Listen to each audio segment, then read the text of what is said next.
foremost, we straight. All right. First and foremost, we're going to start off by giving all praises, all glory, all honor to the Most High God of Abraham, Isaac, and Jacob. Right. Through his only begotten Son, Jesus the Christ. Fact. Secondly, we're going to give double honors to our elders as always, because they rule well and they're counted worthy of double honors. That's right. Thirdly, I want to say to all of my brothers, all of my sisters out there, Shabbat Shalom, happy Sabbath, and greetings. My name is Priest Lithiel Ben Israel. And likewise, my name is Priest Ron Ben Israel. And we are with the Holy Nation of Israel, the Straight Gate of Israel. And we're back again with another class, another topic, another lesson. But before we begin, I want everybody out there, get your Bibles with the Apocrypha included and read along with us if you can. Also, get your notebooks, get your pens, get your paper, get your pencils, and take notes if it is in your spirit. This lesson right here, I am going to entitle Die, which stands for Dead, Incarcerated, Emasculated, yo. And we're gonna open up in Psalm chapter 41 before we get to that. Psalm 41:1. The book of Psalms 41 verse 1. Read. Blessed is he that considereth the poor. Blessed is he that considereth the poor, yo. When we're talking about the poor, first and foremost, we're only talking about the poor of God's people. Give me that in Isaiah chapter 14. We're only talking about the poor of God's people. And we're going to prove that. 14 and 32. The book of Isaiah chapter 14 verse 32. Read. What shall one then answer the messengers of the nation? Read. That the Lord hath founded Zion. The Lord hath founded Zion. Read. And the poor of his people. And the poor of his people. Read. Shall trust in it. Shall trust in it. The poor of his people. Who are his people? The people of Israel. Give me that in Matthew 2 and verse 6. Matthew chapter 2 and verse 6. Real quick. About God's people. The book of Matthew chapter 2 and verse 6. Read. And thou, Bethlehem, in the land of Judah, Read. art not the least among the princes of Judah. For out of thee shall come a governor, that shall rule my people, Israel. God's people are the people of Israel. And we had to go here in Matthew 2 for, you so-called Christians that are only New Testament. Get the one in Ezekiel 34. I didn't put it in my class, but get that one as well. Because, there might be somebody who's just so-called only Old Testament and says, well, I need to see it in the Tanakh, in the prophets, brother. Read this real quick. The book of Ezekiel chapter 34 and verse 30. Yeah, look, God's people. In verse 30. Thus shall they know that I, the Lord, their God, am with them. Read. And that they, even the house of Israel. Even, indeed, the house of Israel, read. Or my people. Or my people, read. Saith the Lord God. And that's thus saith the Lord God. Thus saith the Lord God, the people of the house of Israel are his people, yo. So, go back to the book of Psalm 41 and verse 1 again. The book of Psalms 41 and verse 1. Blessed is he that considereth the poor. Blessed is he that considereth the poor. It's talking about the poor of God's people. Now, it's not talking about all of God's people. And it's not talking about finances, because, as soon as we read the word poor, we think economics. We think money. But that's not what this is talking about. Give me Psalm chapter 10 and verse 14 about the poor and who the poor of God's people actually are. Read that. The book of Psalms chapter 10 and verse 14. Verse 14. And it reads, Thou hast seen it, but thou beholdest mischief and spite. The Lord sees everything. He beholds all the mischief, talking about evil, and all the spite, talking about hatred. Keep reading. To requite it with thy hand. And he is going to repay back all the mischief and spite, all the evil, all the hatred with his own hand. Read. The poor committeth himself unto thee. The poor commits himself unto God. Finish the verse. And thou art the helper of the fatherless. So who are the poor? The poor are the people of God that commit themselves to God. When we're talking about the poor, we're not talking about the poor financially, the poor in economics. That's not the poor that the prophets are talking about. The poor is talking about the man or woman of Israel that commits himself or herself to God. It's the poor that are rich with faith, like it says in James. Get that in James. I didn't put this in my class, but get that in James. James chapter 2. I think it's verse 5. Get that real quick. The book of James chapter 2 and verse 5. Read. Hearken, my beloved brethren. Hath not God chosen the poor of this world, rich in faith? The poor of this world are rich in faith, yo. See, it takes faith to commit yourself to God, yo. And the poor have that faith, and they're rich in that faith. Finish the verse. And heirs of the kingdom, which he hath promised to them that love him. And these are those that love him.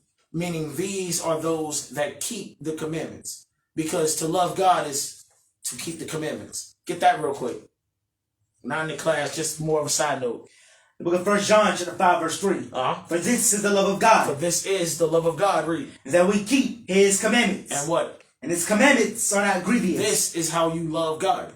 You love God by keeping his commandments. You show God you love him by keeping his commandments, yo. And the poor of this world that are rich in faith, that commit themselves to God, these people keep the commandments of God, yo. And these are also the ones when Christ said, blessed are the poor in spirit. Get that real quick in Matthew 5. Matthew chapter 5. Read that for me. Matthew chapter 5 and verse. It's like 3 or 4. Verse 3, yes, verse 3. Read. Blessed are the poor in spirit. Blessed are the poor in spirit. Read. For theirs is the kingdom of heaven. This says, blessed are the poor in spirit. The poor in spirit are the poor that commit themselves unto the Lord. The Bible says, for theirs is what? The kingdom of heaven. The kingdom of heaven belongs to these people. These people. Go back to Psalm 41 and 1. Hey, can I get the scripture? Oh, yeah, do your thing. Hey, Lucas, get Sirach 26 and verse 4. And just to back up, using the scripture what bro bringing up about the let you know that the poor and the rich, it don't matter. But bring this out. Sirach chapter 26 and verse 4. Mm-hmm. Whether a man be rich or poor. So that's how you know it's not talking about financials. It's talking about the spirit that's in the man and woman, or woman, excuse me. Read it from the top again. Whether a man be rich or poor. Rather a man be rich or poor. If he have a good heart You have to have a good heart, a good conscience towards who? the Lord. Read on. He shall at all times rejoice with a cheerful countenance. I just wanted the first part though. All praises. All praises. Go back to Psalm 41 and 1. The book of Psalms chapter 41 in verse 1. Read. Blessed is he that considereth the poor. Blessed is he that considereth the poor. The man that considers the poor is blessed. Now we know that this man is talking about an Israelite man. Why? Because only the people of Israel are blessed of God. Give me that in Psalm 33 and verse 12. Psalm 33 and 12 real quick. The book of Psalms chapter 33 and verse 12. Read. Blessed is the nation whose God is the Lord. Blessed is the nation whose God is the Lord. So read. And the people whom he hath chosen for his own inheritance. And blessed are the people whom he chose for his own inheritance. The Bible says, blessed is the nation whose God is the Lord. The Lord God is the God of the children or the nation of Israel and no other nation. No other people. He tells you that in the script. Get that in Joel chapter 2. Give me that in Joel chapter 2 and verse 27 real quick. Blessed is the nation whose God is the Lord. That's talking about the Israelite nation, the nation of Israel. Read this real quick. In the book of Joel chapter 2 and verse 27. Read.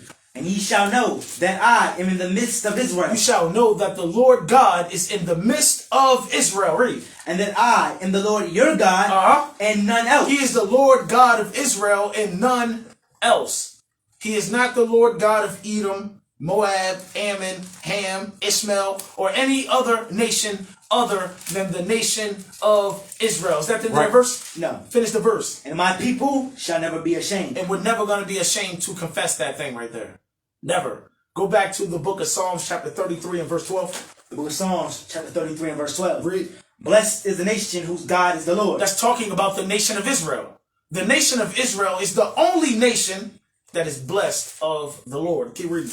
And the people whom he hath chosen for his own inheritance. That's how you know it's talking about the Israelites. The Israelites are the people that he has chosen for his own inheritance. Give me that in the book of Deuteronomy chapter 32 and verse 9. Deuteronomy 32 and 9. Hey, and Lucas, give me Isaiah 44 about Israel being chosen. Read that real quick. In the book of Deuteronomy chapter 32 and verse 9. Read. For the Lord's portion is his people. The Lord's portion is his people. We know who his people are. The Israelites. We read that in Ezekiel 34. We read that in Matthew 2. But keep reading. Jacob is the lot of his And inheritance. Jacob is the lot of his inheritance. This is his inheritance. Read Isaiah 44:1. The book of Isaiah, chapter 44, verse 1. Uh-huh. Yet now hear, O Jacob, my servant, Read. and Israel, whom I have chosen. And Israel is the chosen of God, the chosen lot of his inheritance that is dealing with Israel. The only people that are blessed are those of Israel. And in particular, those of Israel that do the commandments of God. Real talk. Go back to Psalm 41 unless anybody got anything they want to add. No. Psalm 41:1. Book of Psalms, 41, verse 1. Blessed is he that considereth the poor. Blessed is he that considereth the poor. This is talking about the Israelites considering one another. That's what this is ultimately talking about. Because we're commanded to consider one another. Give me that in Hebrews chapter 10. Hebrews chapter 10. Somebody be like, well, I know Paul wrote this. Give me Hebrews chapter 10, and I want verse 23. The book of Hebrews, chapter 10, verse 23. Read. Let us hold fast the profession of our faith without wavering. Hold fast to the profession of your faith, no wavering. Read. For he is faithful that promised. For he is faithful that promised long life, rulership over the nations, the kingdom of heaven.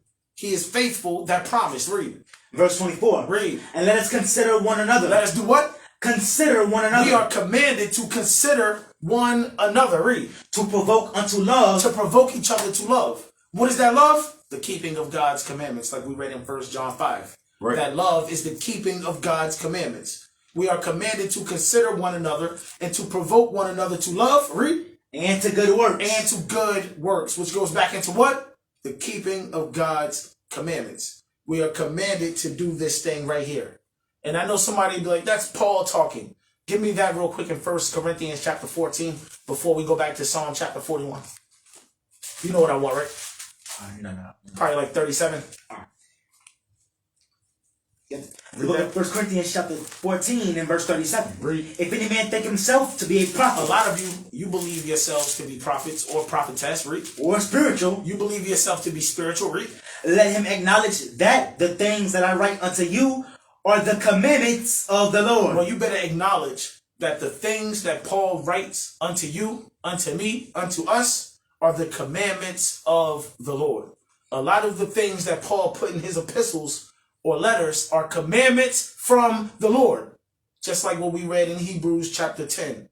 Let us consider one another to provoke each other to love and into good work show. Was that the end of that verse? Yes. Hey, let's go back to Psalm chapter 41. Psalm 41:1. The book of Psalms, chapter 41, verse 1.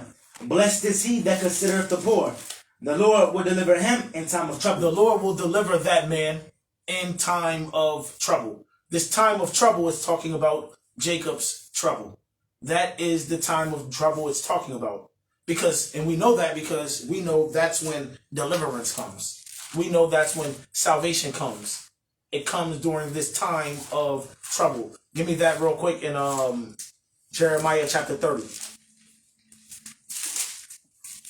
Jeremiah chapter 30 and verse 7. The book of Jeremiah chapter 30 and verse 7. Read. Alas, for that day is great, Read. so that none is like it. Read. It is even the time of Jacob's trouble. It is even the time of Jacob's trouble.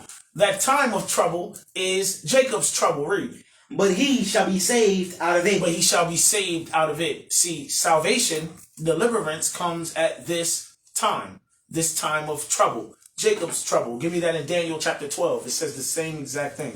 Daniel chapter 12 and verse 1. The book of Daniel chapter 12 and verse 1. Read. And at that time shall Michael stand up, the great prince which standeth for the children of thy people. Read.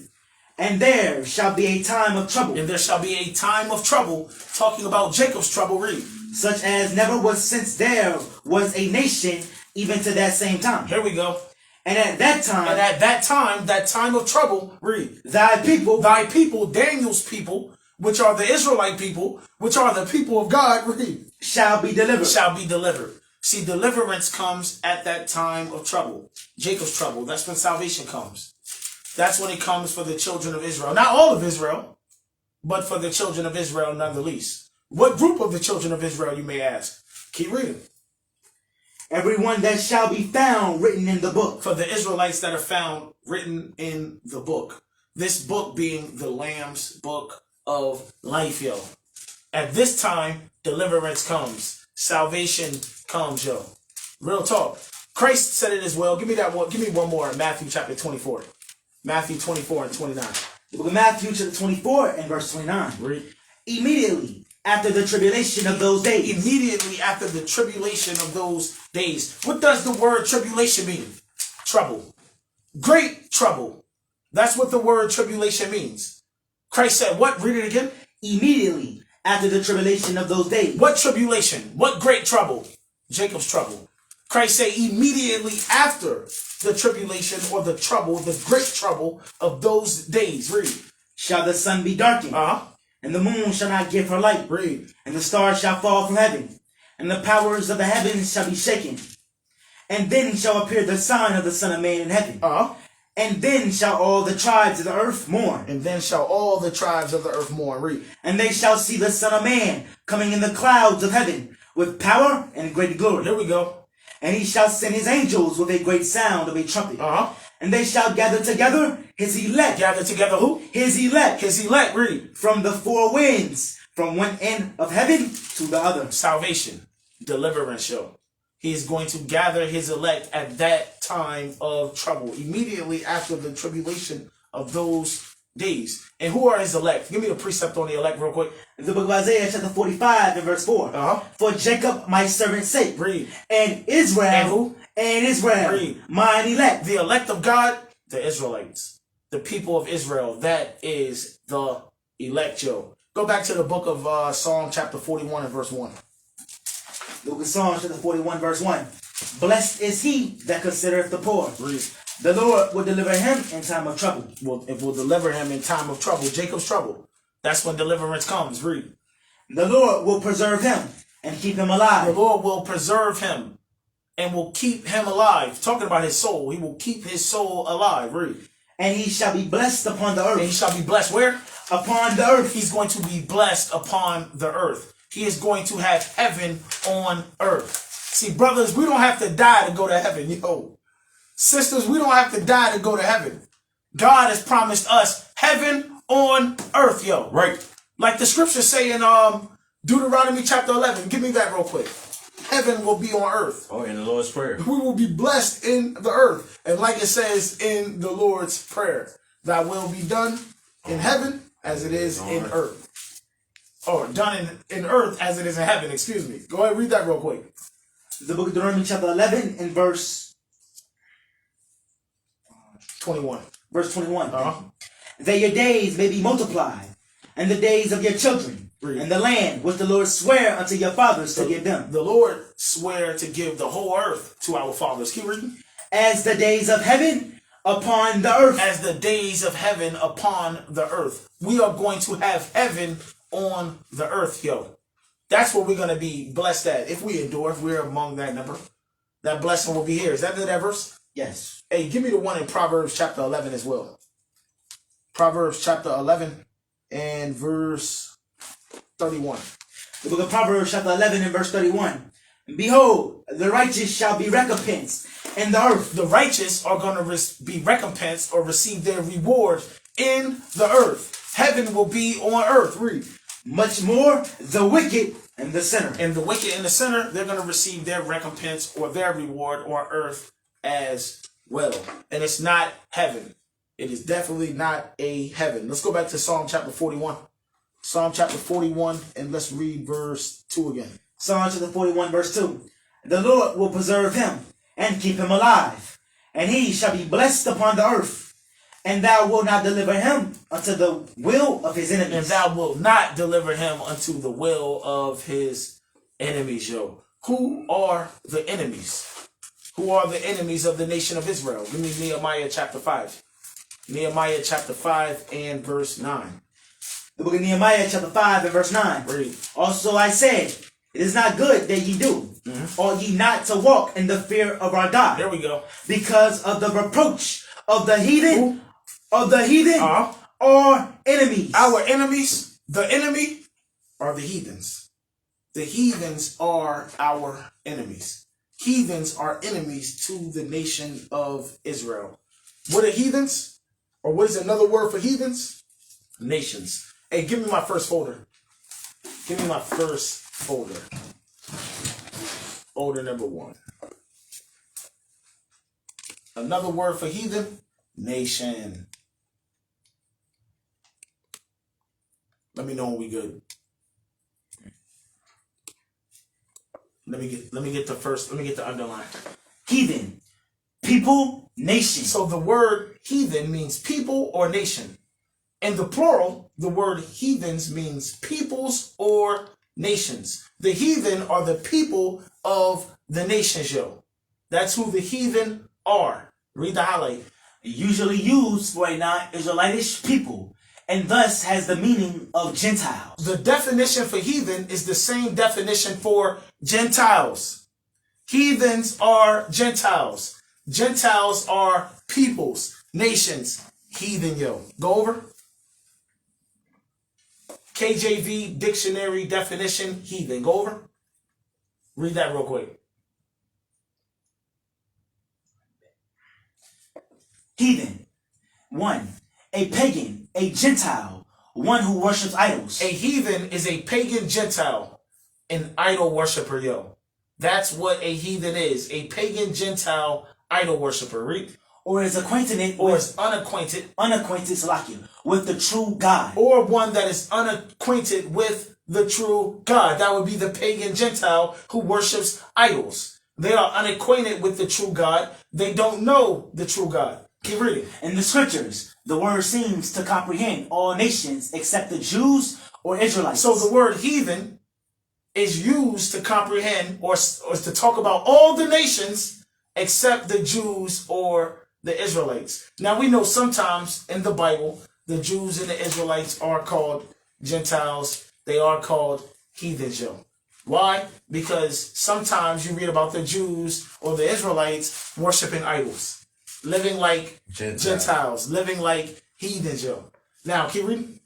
As they were all strangers to the true religion. Talking about the heathen, the Gentiles. They were all strangers to the true religion, which is the practice of keeping God's laws. That's the true religion. Read. And all addicted to idolatry. And they were all addicted to idolatry, idolaters, idol worshippers. Read. The word may now be applied perhaps to all nations except to Christians and Mohammedans. And we know that's a cap too. Because Christians, followers of the tenets of modern day Christianity, and Mohammedans, which are Muslims, they're all idolaters too.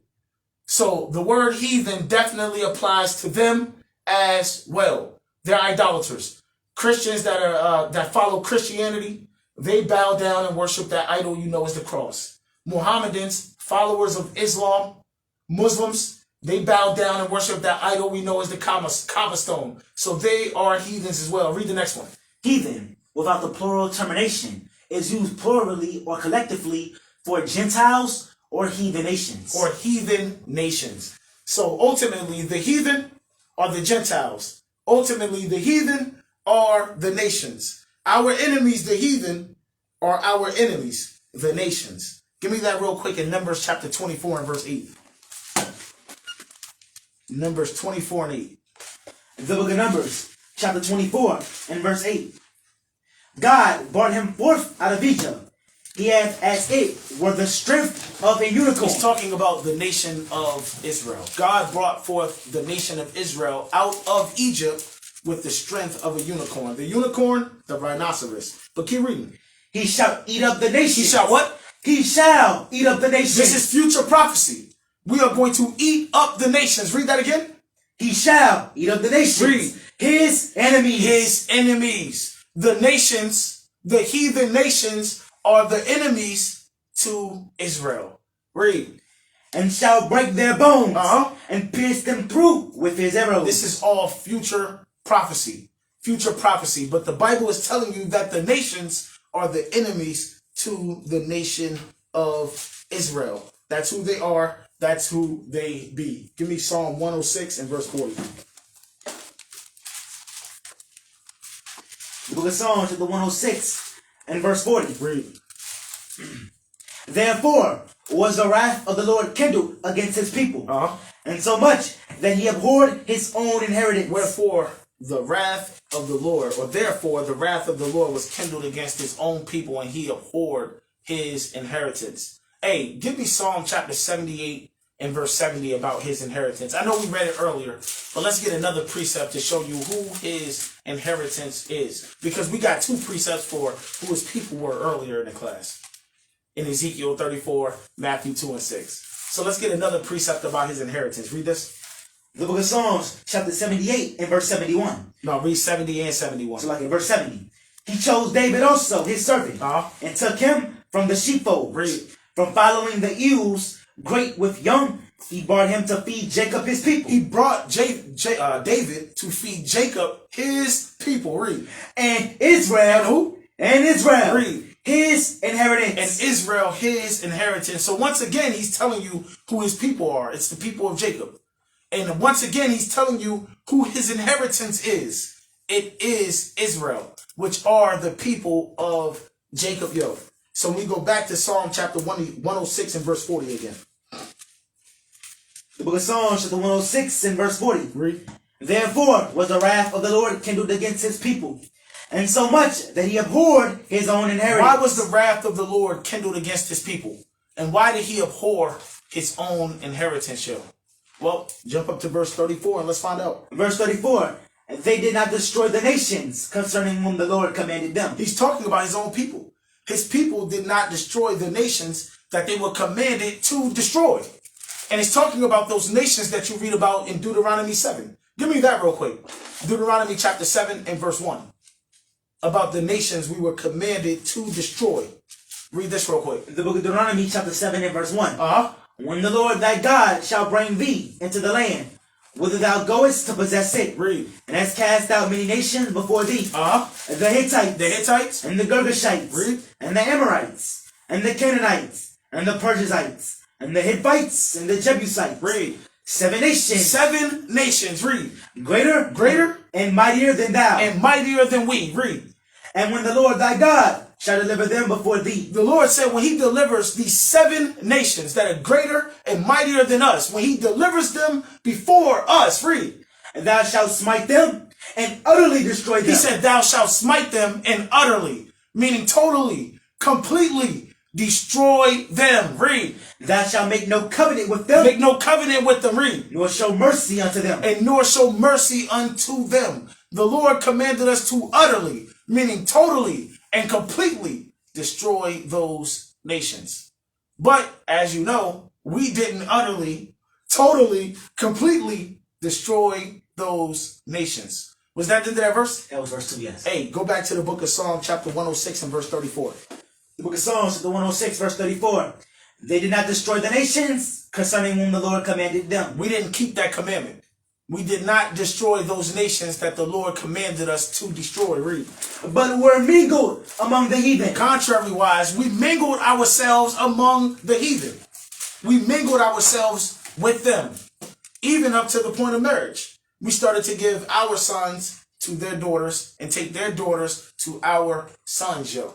We were mingled among them, read. And learned their works. And we learned their works, read. And they served their idols. And we served their gods, which are idols, read. Which were a snare unto them. Which were a snare or a trap for us, read. Yea, they sacrificed their sons. We sacrificed our own sons. And their daughters. Our own daughters. Unto We devils. sacrificed our children to unclean spirits. Devils, read. And shed innocent blood. And shed innocent blood, read. Even the blood of their sons and of their daughters. Talking about the innocent blood of children. Even our own children. Our own sons and daughters, read. Whom they sacrificed unto the idols of Canaan. Read. And the land was polluted with blood. And the land of Canaan was polluted with blood. Innocent blood. The blood of children. Read. Thus were they defiled with their own works. And we were defiled with our own works, which were the works of the heathen. Read. And went a-whoring with their own inventions. Keep going. Therefore was the wrath of the Lord kindled against his people. That's why the wrath of the Lord was kindled against Israel. Read. And so much that he abhorred his own inheritance. And that's why he abhorred his own inheritance. Read. Verse 41. And he gave them into the hand of the heathen. And he did what? And he gave them into the hand of the heathen. And he gave his own people, his own inheritance, into the hand of the heathen. Read.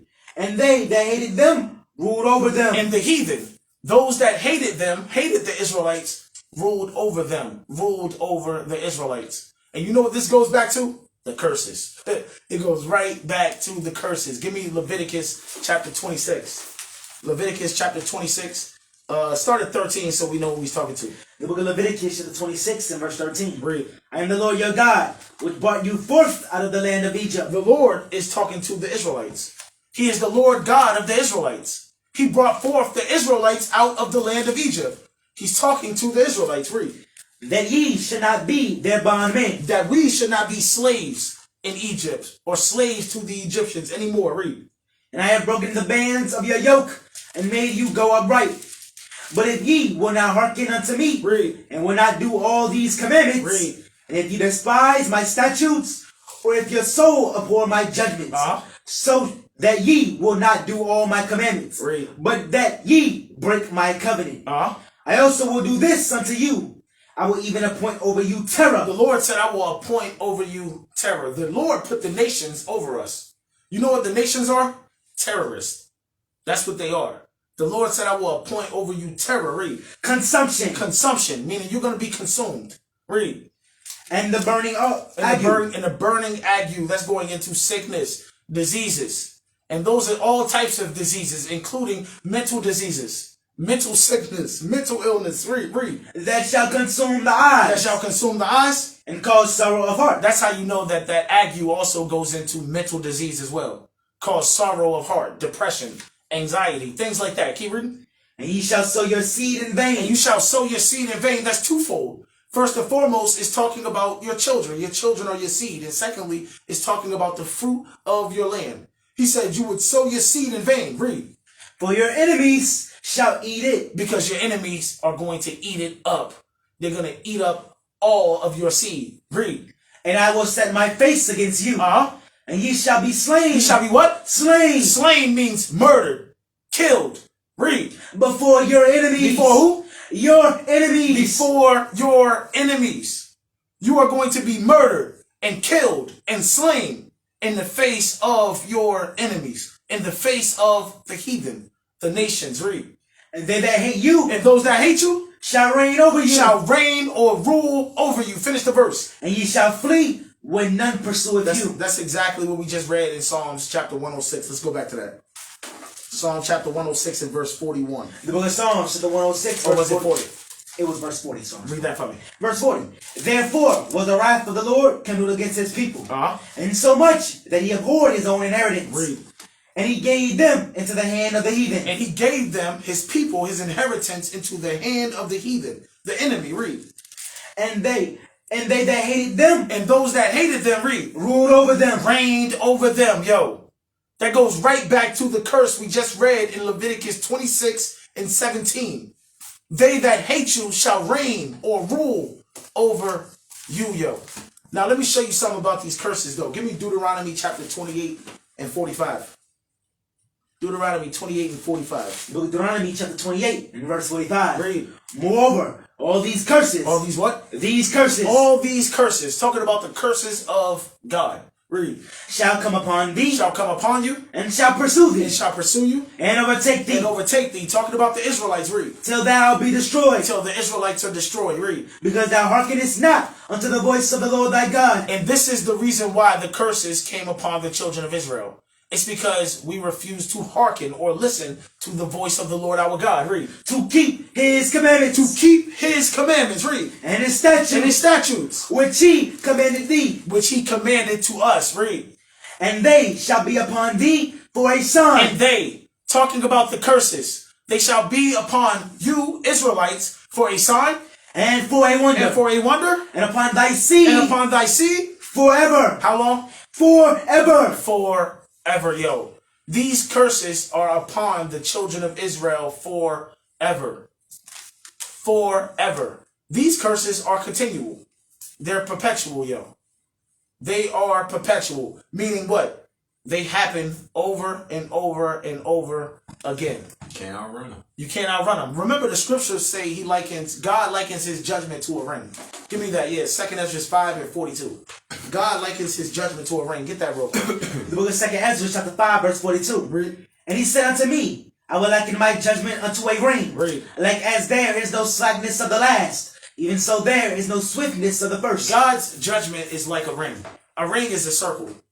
It goes around and around and around. That's what it's telling you about God's judgments, which would include the curses in Deuteronomy chapter 28, which would include all of the curses that God said would fall on the Israelites for not hearkening and doing his commandments. These curses are on the children of Israel perpetually, continually. They are forever, men. Forever. Go back to the book of Psalm chapter 106 and verse 41. The book of Psalms, chapter 106, verse 41. And he gave them into the hand of the heathen. And they that hated them ruled over them. What is this? This goes right back to that curse. And what did the Bible say about the curses? They're on the seed of Israel forever, yo. Forever. As it was then, so it was over and over and over again. As it was then, so it is again. So it is today in present times. The children of Israel have been given over to the heathen. Those that hate us rule over us. Give me my second folder real quick. Those that hate us rule over us. You can go past this one. I don't need this one and this one. Here, you can leave it here. Real talk. Starting with the political leaders, yo. The politicians. And we're going to talk about those here in America because that's what we are. We're here in Babylon. But what goes for those here in Babylon, go for those all around the world. As you can see, this is one of the political leaders right here. This is DeSantis. This is the one who's big with getting rid of black history in the schools in Florida. Real talk. Go over. That's Lindsey Graham, I believe. Go over. These are political leaders. These people hate the Israelites, God's people. That's Mitt Romney. Don't keep going so fast. That's Mitt Romney. That's a Mormon. Utah, I believe. Mm-hmm. Go over. Nancy Pelosi. Read, go over. Uh-oh, there you go. You got Jim Crow Joe and Kamala Harris, yo. President and Vice President currently of the United States of America. Go over. Kamala Harris. Go over. Kamala Harris, and that's her husband. Now, don't be confused with her looks. She is not an Israelite, yo. Yeah, she's like an East Indian, an Arab, or something like that. But either way, she is not an Israelite. She hates the Israelites. She hates so-called black and brown people. But she even hates her own people as well. And she hates herself. And we know that by looking at her husband. She didn't marry somebody of her own people. She didn't marry one of the men of her own nation. She went outside of her nation. Why? Because she hates her own people as well. And she hates herself. And recently, she was talking about population reduction. Reducing the population. Yo, you hear about that? Go over real quick. Play this.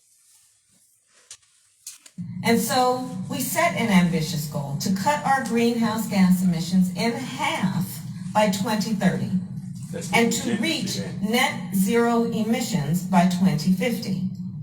The investment we are announcing today will help us to achieve these goals, and it will do so much more. Because think also about the impact on not only the local economy, not only on an investment in the entrepreneurs and innovators from and in the community, think about the impact on something like public health. When we invest in clean energy and electric vehicles and reduce population, Pause. more of our children... Did you hear what she said? Bring it back a little bit. So when we invest in clean energy, Electric vehicles and reduce population. Bring it back and play it again. No, it's good. I think it's good. Press play. and reduce population. And reduce More population. And reduce population. This woman wants to kill millions, if not billions of people. Just like Bill Gates. she ain't bought one. Just like Bill Gates. And she's in the White House. And she's in a position of power. She is the vice president in name only. But still, she is the vice president of the United States of America. Go over. I just want to show you. This woman is talking about reducing population on a global scale. Mass murder. And Bill Gates told y'all about that. And he told you one way he was going to accomplish that was through vaccines. Vaccinating the people. So for all of you out there with, that thing. Now, look. Back to Jim Crow Joe, the president of the United States of America. Go over. Look at this right here. Now I might show my age on this. I don't know how many people recognize this right here. You recognize this? Nobody recognize this? This is from Poltergeist 3, yo. He's supposed to be the devil. But they, you know, with the computer and some magic. Yeah, well, yeah, that's true. He is the devil. And that's why they put his face on the devil in Poltergeist 3. So they were trying to tell the truth of Poltergeist. That's right. Over my head. Hi. Are you lost, sweetheart? Are you afraid, honey?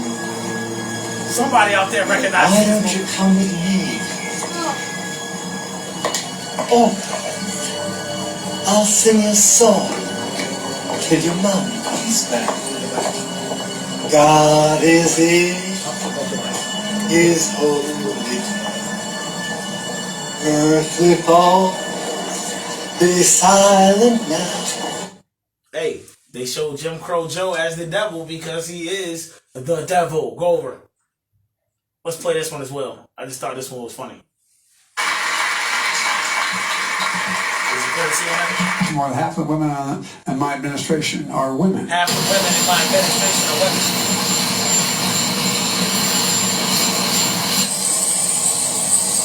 Remember, the Bible says he set up the basis of men over the kingdom.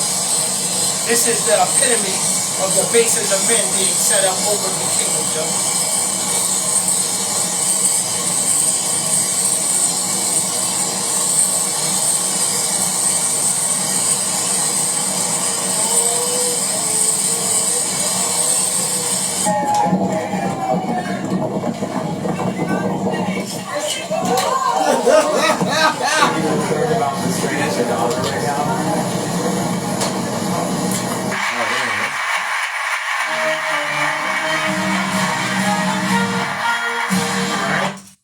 This is the epitome of the basis of men being set up over the kingdom. Yo, give me that scripture real quick. Daniel 4:17 about how God set up the basis of men. Oh, yeah, you can bring it back. Then we're going to go back. Daniel 4:17. The book of Daniel chapter 4 and verse 17. Excuse me, read that. This matter is by the decree of the watchers, and the demand by the word of the Holy One. The watchers, the holy ones, are the angels, yo. The angels. Matter of fact, jump up to verse 13 to show that. In verse 13, I saw in the visions of my head upon my bed, Read. and behold, a watcher, Uh-huh. and an holy one came down from heaven. A watcher, a holy one, came down from heaven. Who is this talking about? The angels, yo.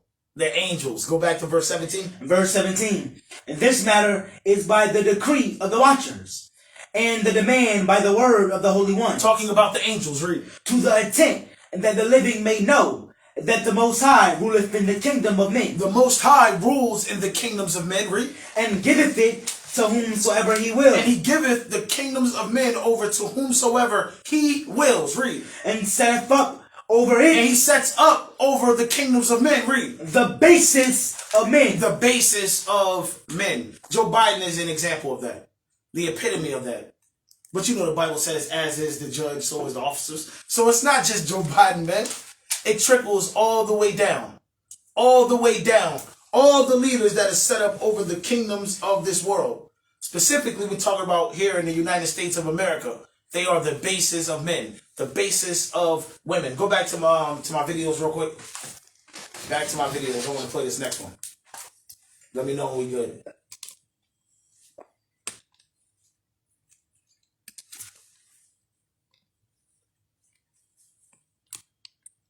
We good? Press play. Guess which is it? Is it NBA or NFL? 36 have been accused of spousal abuse. 7 have been arrested for fraud. 19 have been accused of writing bad checks. 117 have directly or indirectly been bankrupted, at least 2 businesses. 3 have done time for assault. 71, I repeat, 71 cannot get a credit card due to their bad credit. 14 have been arrested on drug-related charges. 8 have been arrested for shoplifting. 21 currently are defendants in lawsuits, and 84 have been arrested for drunk driving in the last year. How many of you think NBA? How many of you think NFL? Well, the answer is neither. It's the 435 members of the United States Congress. And guess what It's the 435 members of the United States Congress. God sets up the basis of men as leaders over these kingdoms. The foolish, the criminals. Straight up. That's who he sets up over these kingdoms as the leaders. This type of people right here, yo. Nobody can say we made this up. This is him saying it. Let's go over it real quick. Remember, these are criminals. And you know, press play on this. Press play on this. OP officials. We're going to go to 2 minutes and 19 seconds. Talking racial. Racist. But their own truth indeed. It says Oklahoma GOP officials caught talking racial-based terrorism. Remember, in the curse it said he would appoint over us what? Terror. The people that rule over us, they are terrorists. They are terrorists. And the things that they do to us is terrorism, yo. Real talk. Press play. Yes. They bring those things, you know, comes around, goes around. It will. I told you it will. Yeah. I know where 2 big deep holes are here. Yeah, that's better. These are already 3 done. But the thing is, you know. We actually told the truth. I've known 2 or 3 hit men. Very quiet guys. Yeah. And we cut no mercy. Yeah. In Louisiana. Because it was all mafia right now. Yeah. Yeah, but here's the reality. If a hair on his wife's head, her son's head, or any of those people that really were behind all that, if the hair on their head got touched by anybody, who would be that? Yeah. I'll let you know. Well, people go to the sheriff. I said, let's get 20. They don't have a damn clue what they're getting into. Oh, yeah, it's but everybody. I'll tell you something. If we're back in the days when Alan Marshall take a damn blanket, whooped her ass, and throw her in the cell, I'd run. District Commissioner Mark Jennings says, if it was back in the day when Alan Marston would take a damn black guy and whip their ass and throw him in the cell, I'd run for effing sheriff. Press play. Pause it again. Sheriff Kevin Clady. So this is the sheriff. Yeah, well, it's not like that anymore. Jennings, I know. Take them down to Mud Creek and hang them up with a damn rope. But you can't do that anymore. They got more rights than we got, lying ass. Press play. Creek, hang them up with the damn rope. But you can't do that. They got more rights than we got. That's how you feel, homie? Okay. Let's do it. Put them all up. You heard officials talk about. No, press play. Because I want to still hear their names. Bring out their names as well. You see their pictures. Killing people, terrorizing black folk.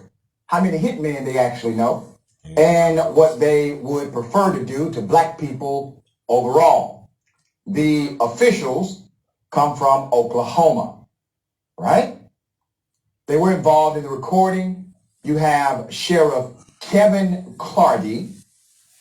You have District 2 Commissioner Mark Jennings. You have a sheriff's investigator, Alicia Manning, and jail administrator, Larry Hendricks, not pictured. You can stop it right there. Stop it right there. So as you can see, the leaders, stay right here, the leaders of this people, these heathens, they hate us. Starting with your political leaders, but not limited to the political leaders. As you can see, you got law enforcement as well, men. Sheriffs, police officers. But it's not just limited to law enforcement, officials, local law enforcement, or federal law enforcement, or elected officials, selected officials. No, it's also the teachers. Go over real quick. Oh, well, no, gotta play this one first. This is more. Court has decided to uphold a racist law in Mississippi, and they admit it is racist, but they're still going to uphold it anyway. They have now voted to uphold a Jim Crow law that Mississippi's white. Read that real quick.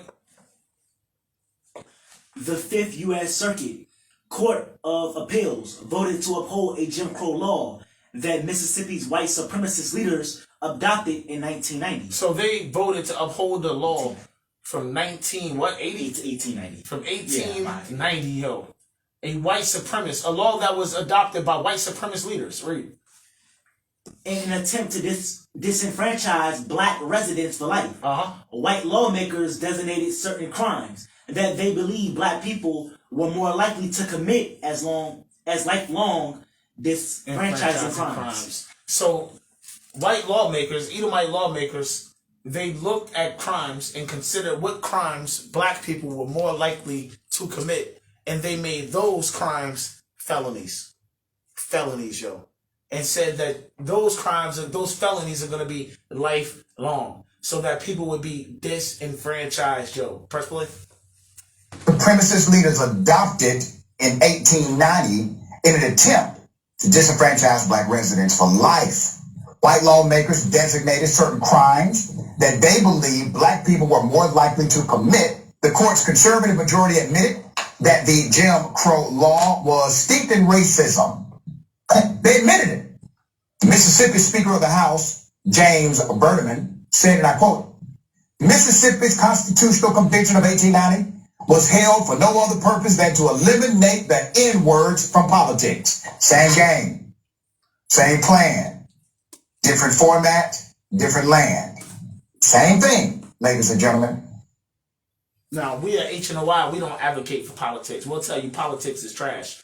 Democrat, Republican, Independent, Tea Party, all trash, all garbage. But you see what those in power are trying to do to so-called black and brown people. They're trying to disenfranchise black and brown people. And it's for more than the purposes of they can't vote. It's for more than that. It's for somewhere around there. Go over to the next one. But it's not just your political leaders and your local law enforcement. Go over. It's also your school teachers. Because it starts not with the men, but with the boys, yo. With the boys. They want to get the boys to the men. And it starts with the boys. Press play. Look at these 4 kids. These preschool teachers watched a video of them playing for a 2016 study. The study asked them to press the enter key every time they saw a behavior that could become a potential challenge. But the thing about the study is it's kind of deceptive. There's actually no misbehavior in the video. The kids are actors, and the researchers were using eye tracking software because what they really wanted to know was when teachers expect misbehavior, who are they watching? The study found that both white and black teachers spent more time gazing at black boys than other children. Black boys make up less... She said the study showed that both white and black teachers spent their time looking at the black boys, yo. The black boys. That's who they were focusing on when it comes down to trouble. Trouble in the classroom. Press play. Quarter of the nation's preschoolers, but more than 40% of preschool suspensions. The study's lead researcher told make up less than a quarter of the nation's time gazing at black boys than other children. Black boys make up less than a quarter of the nation's preschoolers, but more than 40% of preschool suspensions. The study's lead researcher told the Washington Post that implicit biases don't begin with black men and police. They begin with black preschoolers and their teachers, if not earlier. They begin with their teachers, with black boys and their teachers, yo. From preschool, if not earlier. So it could be in pre-K. It could be in pre-K. It could be in daycare, yo. The implicit bias concerning black boys is obvious and evident. Is that it? Yeah. All right, go back, go out of this. Go back to the book of Psalm chapter 106. Psalm chapter 106 and verse 41 again. In the book of Psalms chapter 106 verse 41. And he gave them into the hand of the heathen. The Lord gave his people, his inheritance, into the hand of the heathen, which are the enemies. Read. And they that hated them ruled over them. And they, talking about the heathen, those that hated the Israelites, rule over the Israelites. As it was then, it was over and over again. As it was then, so it is again today. Keep reading. Verse 42. Their enemies also oppressed them. And their enemies also oppressed them. Talking about all of them. All of them. Northern kingdom, southern kingdom. Israel and Judah. That's the them. Get that in Jeremiah 50 and verse 33. About both kingdoms being oppressed together. The book of Jeremiah chapter 50 and verse 33. Read. Thus saith the Lord of hosts, the children of Israel. The children of Israel. And the children of Judah. And the children of Judah. Were oppressed together. Were oppressed together. They oppressed them. The children of Israel and the children of Judah. All 12 tribes. Finish the verse. And all that took them captives held them fast. And all that took them captives. Talking about the nations, the heathen. All that took them captive held them fast. Read. They refused to let them go. And they refused to let them go. They were oppressed together. And that goes right back to the curses. Give me that in Deuteronomy chapter 28 and verse 29. Deuteronomy chapter 28 and verse 29. Read. And thou shalt grope at noonday. Read. As the blind gropeth in darkness. Read. And thou shalt not prosper in thy ways. Talking about the Israelites. He said we would not prosper in our ways. Read. And thou shalt be only oppressed. And thou shalt be only what? Oppressed. And what? And spoiled evermore. How long? Evermore. He said you shall be only oppressed and spoiled evermore. Meaning always, yo. But that's not the one I actually wanted. Jump down and get the one in verse 33. The book of Deuteronomy chapter 28 verse 33. Read. The fruit of thy land and all thy labors. The fruit of thy land, all your labors. Read. Shall a nation which thou knowest not eat up. Read. And thou shalt be only oppressed. And thou shalt be only oppressed. Read. And crushed. And crushed how long? Always. Always, meaning ever more. Yo. The curse said we would be crushed, oppressed, spoiled. How long? Always. Ever more. That is the curse. And who would oppress us? The heathen, our enemies. Go back to Psalm 106. Psalm 106 and 42. The book of Psalms, the 106 verse 42. Read. Their enemies also oppressed them, and they that were brought into subjection under their hand. And we were brought into subjection under their hand, under the hand of the heathen, under the hand of those that hate us, yo. Go back to the book of Psalm chapter 41 and read verse 2 for me. The book of Psalms chapter 41 and verse 2. And the Lord will preserve him and keep him alive, and he shall be blessed upon the earth. Matter of fact, before that, go to my other folder. Go to my other folder. Because it said we will be oppressed. Let's talk about this oppression, real. So about oppression real quick. Leadership for education equity. Tools for social change. Go over. Tools for social change. The 5 faces of oppression. I want to talk about the 5 faces of oppression. Go over. Let me see. Go over. I don't want to read this. Go over. Go over again. Again. One more time. Nope, go back. Let's read this real quick. All right. Start at Lee. All right. At Lee, we define oppression as a system. So this right here is about to be Lee's definition for oppression. Read it again. At Lee, we define oppression as a system that maintains advantage and disadvantage based on social group membership and operates intentionally and unintentionally on individual, institutional, and cultural levels. Read. Young's essay, 5 Faces of Oppression, provides a framework with categories for various types of oppression. Let's take a look at these categories and how they are showing up in today's society. So let's talk about the 5 faces of oppression as defined at Lee. Go over. This is the first one. Enlarge that. This is the first face of oppression. Exploitation. Exploitation. Read that. Exploitation refers to the act of using people's labor to produce profit while not compensating them fairly. While not compensating or paying them fairly. This right here is what's happening to black and brown people. This is what has happened to black and brown people. This is what is currently happening to black and brown people. The Israelites are being exploited. We are suffering from exploitation. Another people is using our labors for their own profit while not compensating us fairly for our labors. And it starts with our labors in antiquity, our labors in building up this country. So basically all gains Because our labors in building up this country haven't been compensated, has it? Nope. Ain't been no reparations. Nope. No 40 acres and a mule. Why? Because we are a people that suffers from exploitation. Finish it. This form of oppression perpetuates that there are halves, there are haves and have not. This form of oppression perpetuates or continues the have or have nots, or what am I looking for? This form of oppression continues systematic poverty. That's what I'm looking for. This form of oppression perpetuates and continues poverty. That's what I'm looking for. It perpetuates and continues for the poor to stay poor and for the rich to stay rich. That's what this form of oppression perpetuates. Go over. Shoot, we go back to the curses. Yeah, right. Oh, you got one? Yeah. Bring it up. Deuteronomy 28. Yo. I know young lad quick on the sword. They lean onto us, they lean on us, and we don't lean back to them. You know what that is? Yeah. Deuteronomy 28. 40-something. Yeah, you get this before we call. Yeah. Deuteronomy chapter 28 and verse 43.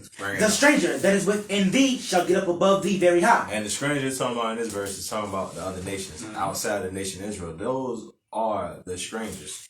And read that again from the top. Verse 43.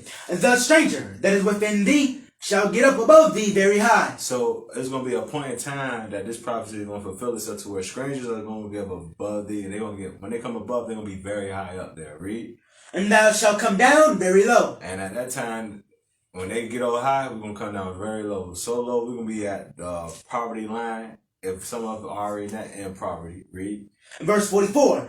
He shall lend to thee. He shall lend. These nations that became high above us now, they're going to be at a point in time, they're going to have financial institutions to where they can get profit, make money, print money, and be able to lend money. Read.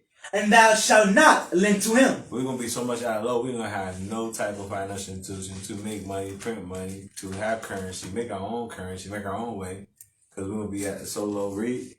He shall be the head. And that's how you know they're going to lead, because they're going to be the head. You're going to go to them. Read. And thou shalt be the tail. Because we're going to follow behind them. All right, that was it. Let's go back to this. So the first phase was exploitation. Exploitation. That was the first of the 5 phases of oppression as defined at Lee's. Now the second one is marginalization. Marginalization. We straight? Read this for me. Marginalization. This is the act of relegating or confining a group of people to a lower social standing or outer limit or edge of society, i.e. exclusion. I.e. exclusion. Guess what? Black and brown people are a marginalized people, yo. Yeah, redline. Redlining, yeah, they were one of them, yo. We are a marginalized people. Remember Jim Crow? Juan Crow. Yeah, Juan Crow for the Northern Kingdom brothers. Real talk. Look that up. Yeah, definitely. Definitely. What's the other word I'm looking for? Segregation. Segregation. There was a time when our people were excluded from certain hospitals, certain schools, excluded from certain neighborhoods. That goes back to the redlining. Excluded from certain political offices. Certain political offices. Excluded from voting. We are and were a marginalized people. This is the second phase of the 5 phases of oppression as defined at Lee. Let's get the third one. The third one, powerlessness, yo. Powerlessness. Powerlessness. Read. This form of oppression refers to how some in a society are relegated to be powerless and are dominated by a ruling class. That's talking about black and brown people. We are powerless. We have no economic power. We have no political power. We have no military power, which means we are powerless, yo. We are. And we are relegated and dominated by another class of people. And they are and have become the ruling class of people. Keep going. They are situated to take orders. They are situated to take orders. And rarely have the right to give them. That's black and brown people. We are situated to take orders. We are in a perpetual state of servitude, man. But they tell you, I ain't a slave. We are in a perpetual state of being employees. We are, for the most part, situated in places that we have to take orders. And rarely are we in places where we have the right to give them, yo. Real talk. Powerlessness is the third face of the 5 faces of oppression as defined at Lee's. Go over. Here go the 4th one. Cultural imperialism. Cultural imperialism. The 4th face of the 5 faces of oppression. Read this. Cultural imperialism. This is the taking of culture by the ruling class and establishing it as the norm. This is the taking of culture. Whose culture? The culture of the ruling class. And what do? They force their culture on other cultures and establish theirs as the norm, yo. We are a people that suffers from this today. Our culture isn't the norm. Whose culture is the norm? The ruling class. The so-called white man, the white woman. Their culture is the norm today. We are a people that suffer from cultural imperialism. Finish the verse. Defining other groups as deviant and or inferior. As deviant and or inferior. Meaning if you don't follow their culture, the ruling class's culture, which becomes the norm, they say you're either a deviant, meaning you're rebellious, or you're inferior. You're less than.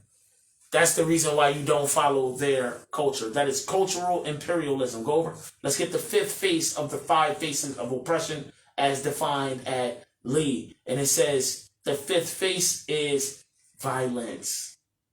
Violence. Read that real quick. Violence. This form of oppression looks like when members of some groups live with the knowledge that they must fear random, unprovoked attacks on their persons or property. This is talking about the nation of Israel. Black and brown people, yo.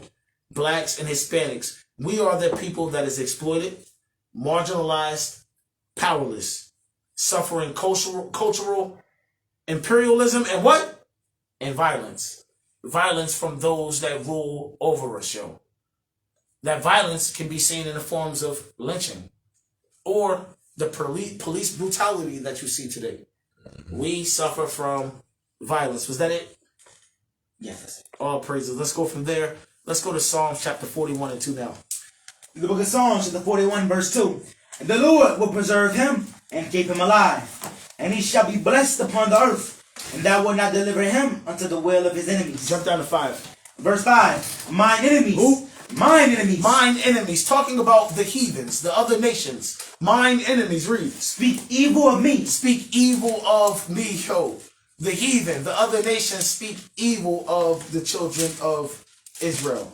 Starting with Edom. Starting with Edom. You know how the scriptures say the wicked, talking about Edom, they sit and they slander their own mother's son. You know what I'm talking about?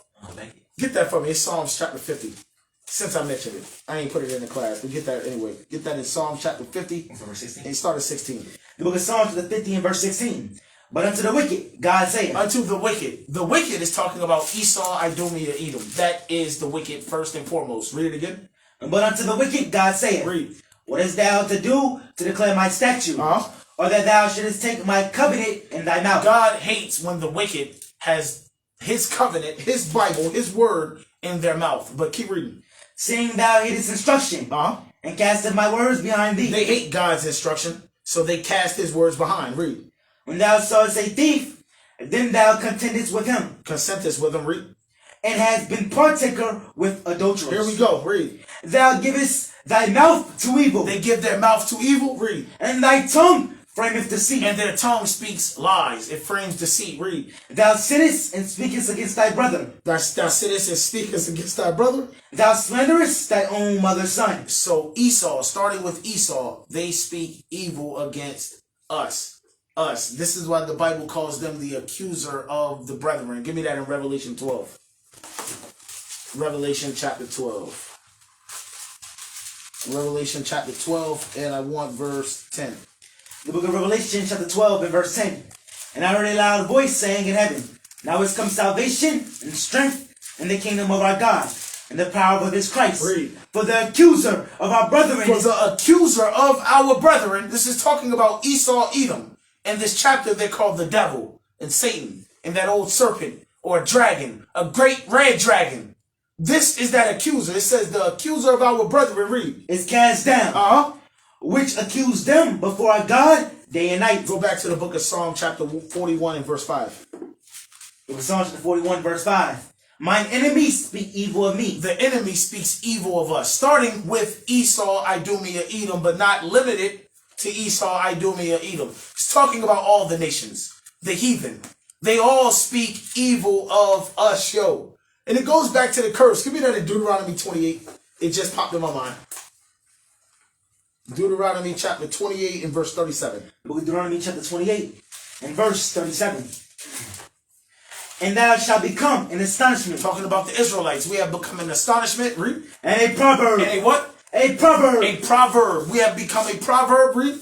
And a byword. And a what? A byword. And a byword to who? Among all nations. Among all nations, yo. Among all nations, we are a proverb and a byword, yo. All nations speak evil against us. The children of Israel. Was that the end of the verse? No. Finish the verse. Whither the Lord shall lead thee. And he has led us or sent us into all nations. Go back to the book of Psalm chapter 41 and read 5 again. The book of Psalms 41 verse 5. Mine enemies speak evil of me. When shall he die? When shall he what? When shall he die? Read. And his name perish. This is what the enemy's will is for the children of Israel. It's their will that you die, yo. And that your name perishes.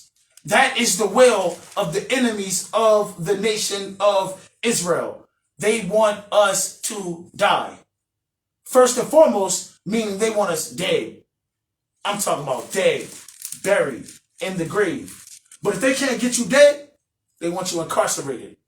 If they can't get you incarcerated, they want you emasculated, effeminate. Either way, they want you to die. And they want your name to perish, yo. To perish. Give me my next folder real quick. My next folder. Is that 4? Yes. Yeah, let's play this video. Pause this. And on this video, we're going to go to 4 minutes and 40 seconds. You got your phone. Check the time. Make sure I'm not crazy over. We're going to go to 4 minutes and 40 seconds. Go ahead.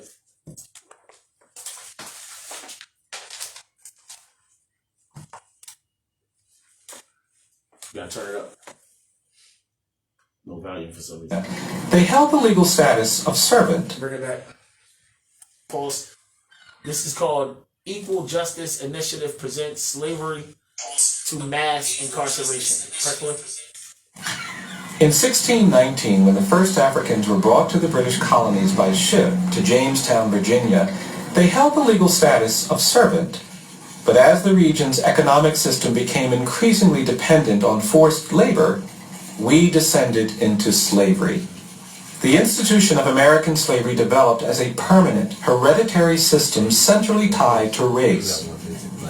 Millions of black people were forcibly taken from Africa, crammed on ships and brought to the Americas through a dangerous and deadly journey that crossed the Atlantic. Millions died. Once on our shores, slavery deprived the enslaved person of any legal rights or autonomy, and granted the slave owner complete power over the black men, women, and children legally recognized as property. An ideology of white supremacy, a narrative of racial difference was created to rationalize and justify the continuation of slavery. American slavery was often brutal, barbaric, and violent. In addition to the hardship of forced labor, enslaved people were maimed or killed by slave owners as punishment for working too slowly, visiting a spouse living on another plantation, or even learning to read. Enslaved people were also sexually exploited. The United States Congress finally banned the importation of slaves from Africa in 1808. Slavery was widely considered a gross human rights violation. Yet, enslavement was retained and persisted. The 1808 Declaration caused the demand for slave labor to skyrocket in the Lower South, and the domestic slave trade grew to meet this demand. Between 1808 and 1860, the enslaved population of Alabama grew from less than 40,000 to more than 435,000. Slave traders chained African Americans together in couples and forced them to march hundreds of miles from the Upper South to the Lower South. Steamboats carried slaves along the Alabama River. Rail routes constructed with slave labor brought hundreds of enslaved people to Montgomery, Alabama every day, turning the city into one of the largest slave trading communities in the United States. Enslaved people would be paraded up Commerce Street to slave warehouses and slave depots. The city's slave market was at the Artesian Basin, now known as Court Square. Enslaved people of all ages were auctioned along with livestock, standing in line to be inspected. Public posters advertising the sale of slaves included gender, age, skill, complexion, owner's name, and price. Slavery in America traumatized and devastated millions of people. Husbands and wives, parents and children could not protect themselves from being sold away from each other. Enslaved families were separated at an owner's or auctioneer's whim, never to see each other again. The domestic slave trade separated nearly half of all enslaved people from their spouses and parents. In 1833, the Alabama legislature banned free black people from residing in the state, meaning that enslavement was the only legally authorized status for African Americans. Even as the Civil War raged, slave trading in Montgomery flourished well into the mid-1860s. After the Confederacy's surrender in 1865, Congress passed the 13th Amendment, which prohibited slavery nationwide except as a punishment for crime. But in many former slave states, slavery did not end. It simply evolved. Southern whites, angry after losing the war, targeted black people who were largely abandoned by the federal government in the 1870s. For decades, black men, women, and children were tortured, terrorized, and killed by mobs and violent lynchings, oppressed by a system of racist laws and customs. For another 100 years, black people were racially segregated, denied the right to vote, education, and basic dignity. They were humiliated, beaten, or killed for minor offenses or for protesting. The civil rights movements of the 1950s and 60s helped to end legally authorized racial segregation, but racial bias still persists. Today, a presumption of guilt is assigned to many people of color who are disproportionately arrested, convicted of crimes, and sent to prison. African Americans are 6 times more likely to be sentenced to prison for the same crime as a white person. 1 in 3. He said African Americans, which are the Jews, according to the Bible, are 6 times more likely to be sent to prison for committing the same crimes that a Caucasian has committed. Press play. Let me see if I want to. Males born today can expect to spend time in prison during his lifetime. You can leave it right here. Police He said 1 in 3 black males born today can expect to do some time in their lifetime. Go over. Is there anything else? Tonight's prime number is 5. Let's listen Black to this. people are 5 times more likely to be in prison than white ones. The findings by the Sentencing Project show that in 12 states, more than half of the prison population is black. Leading the country with the highest rate of black inmates is Wisconsin, where only 6% of the entire population is black. But 1 in every 36 black people in the state are locked up. Here you can see the staggering disparities nationwide. Black people are incarcerated at a rate of 1,240 per 100,000 people, while white people are incarcerated at a rate of 261 per 100,000 people. The report also found Latin people are incarcerated at 1.3 times that of white people. So what can be done to fix this unjust justice system? The Sentencing Project recommends eliminating mandatory sentencing for all crimes, decriminalizing low-level drug offenses, and requiring racial... So I know there'll be some white supremacist Edomite or some white supremacist Jake that will see this video and they're going to say, well, you black people only going to jail because we commit, or you niggers commit, the most crime. That's what they're going to say. Because, you know, white supremacists, they push forth that argument, or they perpetuate that idea that criminality is innate in black people. Like criminality is just in our DNA. It's just in our genes. We were born criminals. That's what they're going to say. But that's not the truth. That's a myth. That's fake. That's fairy tale. That's fairy tale, yo. A Jewish fable. That's what it is. That's not real. Go over real quick. Can you go over? All right, yeah, go to number 2. Number 3. There we go. Now look at this real quick. Enlarge that and read it. Oh yeah, bring the screen over a little bit. Bring over a little bit more. All right, just go back a little bit. You know, maybe right there's good. Right there's good. Read that. Black people represent under 14% of the U.S. population. So black people represent under 14% of the U.S. population. I think they say it's 13.6%. Black people make up 13.6% of the U.S. population, which is under 14%. But keep reading. But they account for 53% of all the people in this country who were falsely convicted of a serious crime. But they count for 53% of all the people in this country who were falsely convicted of a serious crime, like murder or rape, something like that. Keep reading. And then freed after serving at least part of their sentence. So this is talking about people who were wrongfully convicted. They served some time, and then eventually their wrongful conviction was overturned and they were freed. The wrongfully accused. 53% of those people were black people. We make up over half of the wrongful convictions for serious crimes that were overturned or exonerated. Over half, 53% are black people, man. Oh yeah, cause that makes sense too. Cause a lot of the crimes they turn back on is like the crimes involving the R word, rape. Yeah, rape.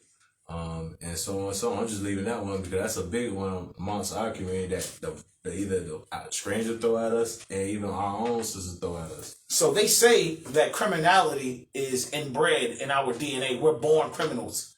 Well, if that's the case, then why are 53% of all people that are exonerated for serious crimes black? Why? Go over. Wrongful convictions disproportionately affect black Americans, report shows. September 27th, 2022. Go over. Enlarge that and read it.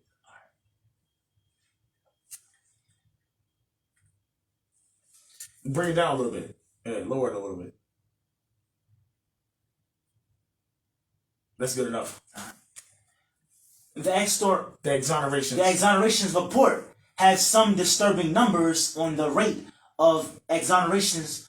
Black people represent 13.6% of the population. A little less than 14% of the American population. Read. But account for 53% of 3,200 exonerations in the registry as of August 8th. But we count for 53%, more than half of the 3,200 exonerations in the registry as of August 8th. And it's talking about 2022. Go over.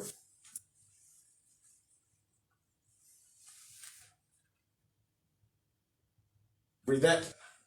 Black people represent... Hold on. No, we read that already. Go over. Read this one. I don't want to read the same thing twice. Unless it's the Bible. Yeah, there you go. There you go. Alana Wise. Start off at Chang.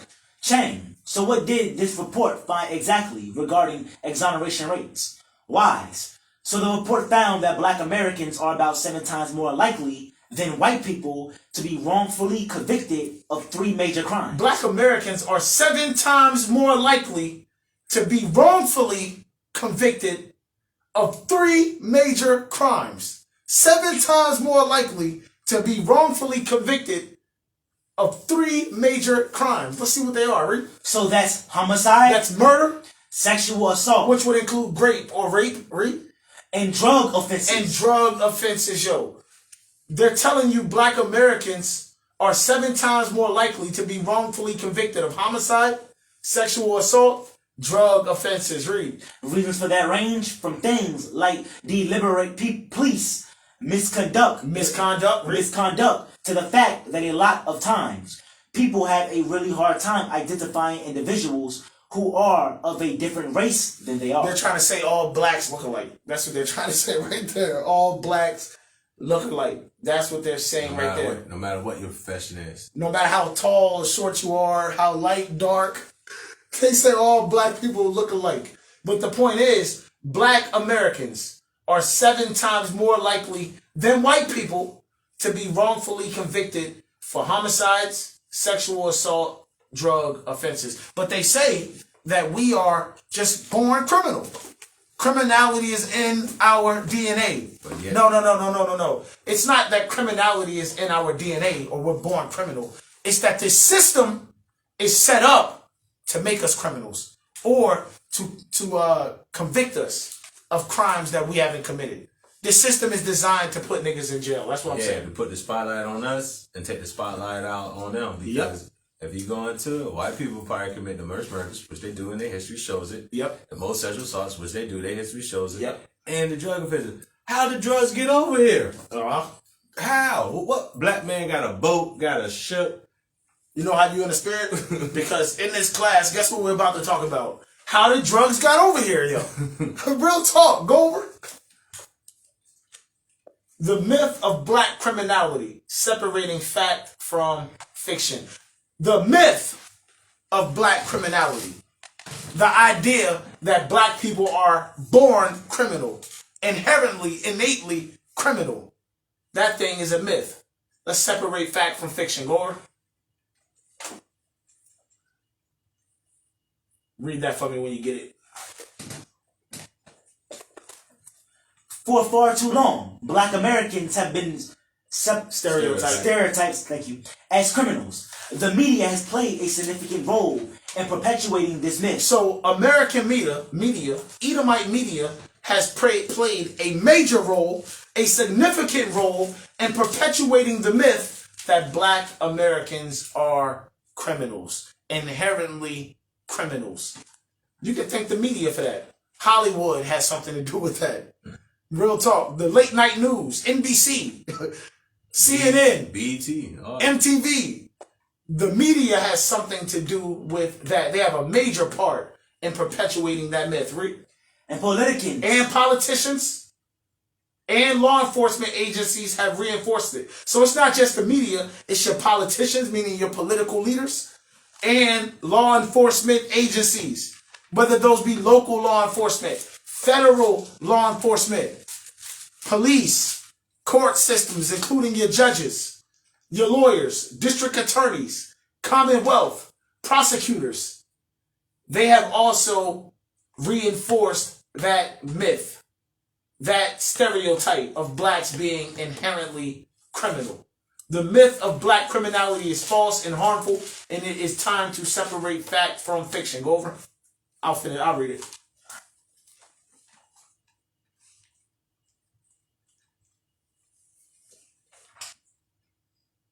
No. That's good enough. It says, the myth of black criminality suggests that black people are more likely to commit crimes than people of other races. However, research has shown that this is not true. Studies have found that black Americans are no more likely to commit crimes than people of other races. That would include white people, Chinese people, Arab people, all other people. The myth of black criminality is rooted in racism and prejudice and has no basis in fact. That whole idea, that whole ideology is rooted in racism and in prejudice, yo. It has no fact. It's not rooted in fact. One of the ways in which the myths of black criminality has been perpetuated is through media representation. Black Americans are often portrayed as criminals in the news and entertainment media, and disproportionately were portrayed as criminals in the news and entertainment media, which significantly impacts how they are perceived by society. This type of representation is unfair and dangerous, and it can lead, and it does lead, to racial profiling and discrimination. Discrimination in the school systems, and that starts from preschool, like we saw in the video earlier, about how the preschool teachers always have their eyes on the little black boys, yo. That whole ideology that's perpetuated, it leads to discrimination, yo, in schools, in work, in housing, in the court systems. It leads to discrimination. Go over, let me see if I want to read anything else. Let me read this part right here. I'll read this part. Another way the myth of black criminality has been perpetuated is through the criminal justice system. Black Americans are more likely to be stopped, searched, and arrested by the police than people of other races. They are also more likely to be sentenced to longer prison terms and receive harsher punishments for the same crimes. This is known as systematic racism. It has a devastating impact on the black community. So some people may say, or some people may wonder, why do black people fill the prisons? Why are they being arrested and convicted at such high numbers? It's because of the systematic racism that permeates through this system, through the American system. Real talk. I don't want to read no more of it, yo. Yeah, I don't want to read no more of it. Go over. Is that it? That's it? That's it, yeah. All praises. Let's go from there. Give me the fifth folder, matter of fact. Folder number 5. And What's the function of the law? This video, I want to go 1 minute from here to 1 minute and 12 seconds. What is the function of the law? When asked this question, most of us would answer easily. Laws are intended to maintain order and promote justice, and as members of society, we uphold them. But what happens when those laws promote and spread discrimination and bigotry? In this episode of Origin of Everything, we'll be analyzing the discriminatory history of U.S. law, tracing its origins in colonialism to the present-day penal system. In order to deconstruct this troubling history, we'll be looking at 4 distinct time periods of U.S. law. First, we'll look at the foundation of legal discrimination based on race during colonialism. Next, we'll examine the system of chattel slavery to see how the legacies of colonialism translated into ongoing legal subjugation for black subjects in the U.S. Third, we'll explore how Jim Crow laws extended legal discrimination into the 20th century. And finally, we'll discuss how the concepts of being tough on crime in the latter half of the 20th and early 21st century allowed the continuation and expansion of discriminatory laws under the umbrella of mass incarceration. By tracing this timeline, we'll be looking at the ways discriminatory legal practices have always disproportionately impacted black and brown communities, and how these legacies and laws continue to have adverse effects on vulnerable communities to this day. That's it right there, yo. So she's about to explain how these people, the heathen, those that hate us and rule over us, use law or discriminatory law to oppress the people, man. To oppress the people. Before we continue, give me Wisdom of Solomon 2 and 10. Wisdom of Solomon 2 and 10 real quick. Read that. Wisdom of Solomon chapter 2 and verse 10. Read. Let us oppress the poor righteous man. Let us oppress the poor righteous man. Who is this? It's talking about the wicked or the ungodly. That's what this chapter calls them, the ungodly. Jump over to verse 1. Verse 1. For the ungodly said. For the ungodly said. The ungodly starts first and foremost with the heathen. But it's not limited to the heathen. The Israelites are also ungodly when you're outside of God's laws. But we're talking about the heathen right now. Read it again. For the ungodly say, reasoning with themselves. Read. But not aright. Read. Our life is short and tedious. Read. And in the death of a man there is no remedy. Neither was there any man known to have returned from the grave. Is that in the verse 1? Yes. Jump back to verse 10. Verse 10. Let us oppress the poor righteous man. This is talking about the ungodly, the heathen. They said, let us oppress the poor righteous man. The poor righteous man is the man of Israel that commits himself unto God and the keeping of God's commandments, because that's what makes a man righteous. But keep reading. Let us not spare the widow. Let us not spare the widow. Nor reverence the ancient gray hairs of the age. Nor reverence the age. Keep reading. Here we go. Verse 11. Let our strength be the law of justice. Let our strength be the law of justice. They strengthen themselves in what? The law. In the law. Read. For that which is feeble is found to be nothing wrong. That which is feeble is the poor righteous man. They said he is found to be nothing worth. He is worth nothing. But what do? They strengthen themselves in their laws. They oppress the people with their laws. And you know what the Bible says about their laws? How they frame laws? Give me that in Psalm. Psalm chapter 94 and verse 20. The book of Psalms chapter 94 and verse 20. Read. Shall the throne of iniquity have fellowship with thee? The throne of iniquity is Babylon. Mystery Babylon the Great. better known as the United States of America. Read it again. Verse 20. Shall the throne of iniquity have fellowship with thee? Read. Which frameth mischief by a law. Which frameth mischief by a law. They frame evil with law, by law. And they use that evil to further oppress the poor, righteous of God, yo. That's what they do. And those laws are discriminatory laws, yo. They use those laws to discriminate against a certain people. What people? Black and brown people. First and foremost, mainly and mostly. Let's go back to the video. Let's go to 3 minutes and 24 seconds. And we're going to go to 5 minutes and 55 seconds. 3 minutes and 24 seconds to 5 minutes and 55 seconds. Let me know when we're straight.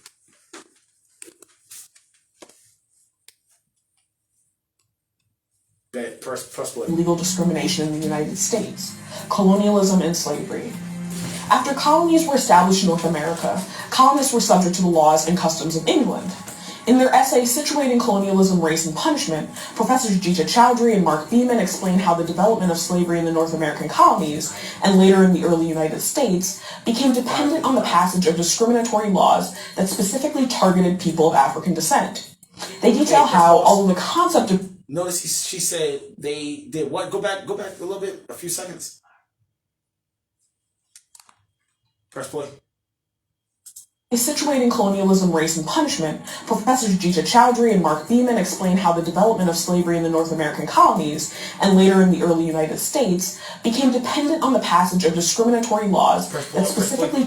Press pause. Notice what they said. They said slavery became dependent on the practice of what? The passing of discriminatory laws.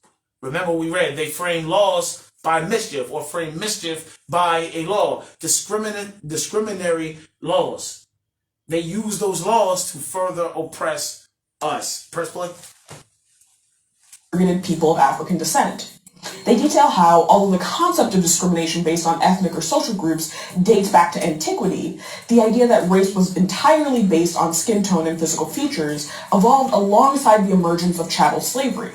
Then the ideal was solidified with the emergence of scientific racism in the 18th and 19th centuries. Chowdhury and Beeman go on to note that although some of the original people of African descent who entered the English colonies came as indentured servants and were eventually set free, similar to English indentured servants, this quickly changed when colonists turned to chattel slavery as a source of consistent, exploited, and unpaid labor. They write, in other words, slavery seems to have evolved in part as a punishment reserved for Africans originally indentured.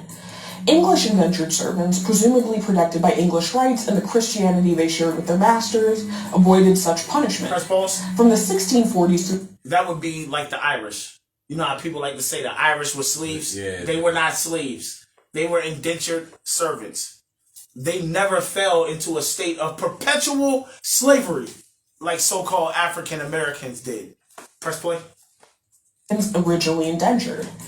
English indentured servants, presumably protected by English rights and the Christianity they shared with their masters, avoided such punishment. From the 1640s through the 1660s, with the principle of lifelong involuntary servitude established for Africans in colonial America, individual colonies began enacting legislation declaring Negroes sent to the colonies and their offspring slaves for life. In short, individual colonies began enacting legislation. What are legislation? Laws declaring Negroes sent to the colonies and their offspring slaves for life. Slaves for life, yo. Frame mischief by a law. Press play. Colonies and their offspring slaves for life. In short, slavery in British colonial America became a punishment for being black. With this important distinction, colonial America created the system of chattel slavery that sentenced black people to perpetual servitude. Slavery created an explicit relationship between race and the law from the earliest foundations of American society. And this new legal category meant that new forms of punishment and torture were invented to accommodate this shift in who could be considered a full person under the law. Soon, laws and colonial codes were written to regulate the control and punishment of the enslaved. Although slavery was not the first instance of race being tied to laws in the new colonies, the colonization of land in North America was based on the assumption that Native Americans did not have rights to the land they had inhabited long before settler colonialism declared North America as uninhabited. Therefore, laws that allowed white settlers to displace and physically harm Native Americans also established an early relationship between race and the law in colonial America. While most punishment... So these discriminatory laws, colonial codes, did not just affect black people, they also affected Native Indians as well, who we know today as the tribe of Gad. Judah and Israel was oppressed together. Go to 6 minutes and 50 seconds, and we're going to go to 8 minutes and 31 seconds. 6:50 to 8 minutes and 31 seconds.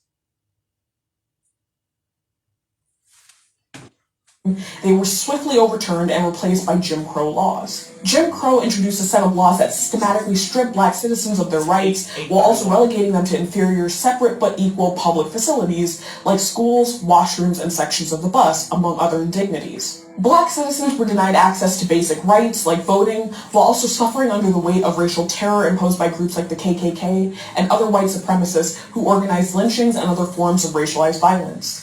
Jim Crow laws effectively relegated black subjects to second-class citizenship based on a racialized caste system where white citizens were privileged above all others. This system of disenfranchisement was also supported by methods of financial control like sharecropping, which effectively reinstated the financial inequity of slavery through unfair practices. And systems like convict leasing guaranteed that black people would be returned to a system almost identical to slavery in everything but name. With convict leasing, private businesses could rent the labor of prisoners to complete tasks. The businesses would pay the state, and the prisoners would be forced to perform labor for free.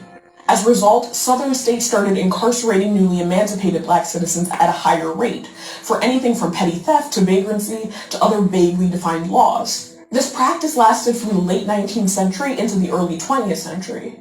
For more on the convict leasing system, check out our episode, Why Do We Have Private Prisons?, right here on our channel. The story of Jim Crow finally came to an official end with the emergence of the modern civil rights movement of the 1950s and 1960s, when civil rights leaders and activists fought to have these decades-long practices rolled back. But that only led to new ways of racialized legal discrimination. In her book... All right, go to 8:39, and we're going to go to 10:46. 8:39 to 10:46.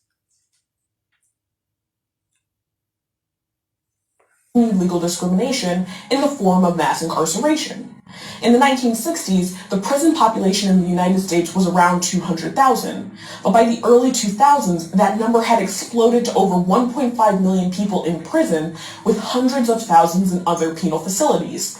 Think youth facilities, jails, and immigrant detention centers. And much of that increase can be attributed to Reagan-era war on drugs policies, although the war on drugs was first popularized by the Nixon administration in the 1970s. Popular wisdom connects these policies to the rise of crack cocaine across the U.S. However, according to Alexander, the official political campaign in 1982, known as the War on Drugs, actually predates the rise of crack cocaine addiction it was commonly assumed to address. She writes, "A few years after the drug war was declared, crack began to spread rapidly in the poor black neighborhoods of Los Angeles and later emerged in cities across the country. The Reagan administration hired staff to publicize the emergence of crack cocaine in 1985 as part of a strategic effort to build public and legislative support for the war. The media campaign was an extraordinary success. The media bonanza surrounding the new demon drug helped to catapult the war on drugs from an ambitious federal policy to an actual war. Because of its cheaper price, crack cocaine use spread more rapidly in poor communities than its more expensive counterpart powder cocaine. After the war on drugs picked up popularity and speed, we began to see the rapid incarceration of minorities, oftentimes for non-violent drug-based offenses as a result. And those arrested for crack cocaine-related charges face much more severe sentences compared to other drug offenses. For example, it was common practice to follow the 100-to-1 rule. An op-ed in the New York Times explains, "In what's known as the 100-to-1 rule, federal law mandates a 10-year sentence for anyone caught with 50 grams of crack, about the weight of a candy bar. To get a comparable sentence, a dealer selling powdered cocaine would have to be caught with 5,000 grams, enough to fill a briefcase." Damn. Well, you think that's a coincidence? You think it's a coincidence that the war on drugs began just a little bit before crack hit the scenes? Go over, go out. I mean, go over. Can you go over? Yeah. Let me see here. Go out real quick. Go out. What was that? Yeah. Let me get 2 and 1. Let's see here. Hold on.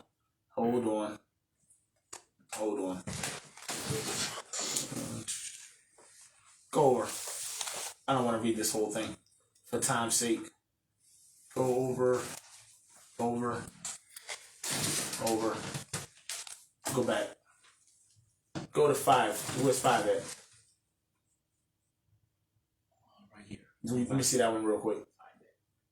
That might be the one. Read that.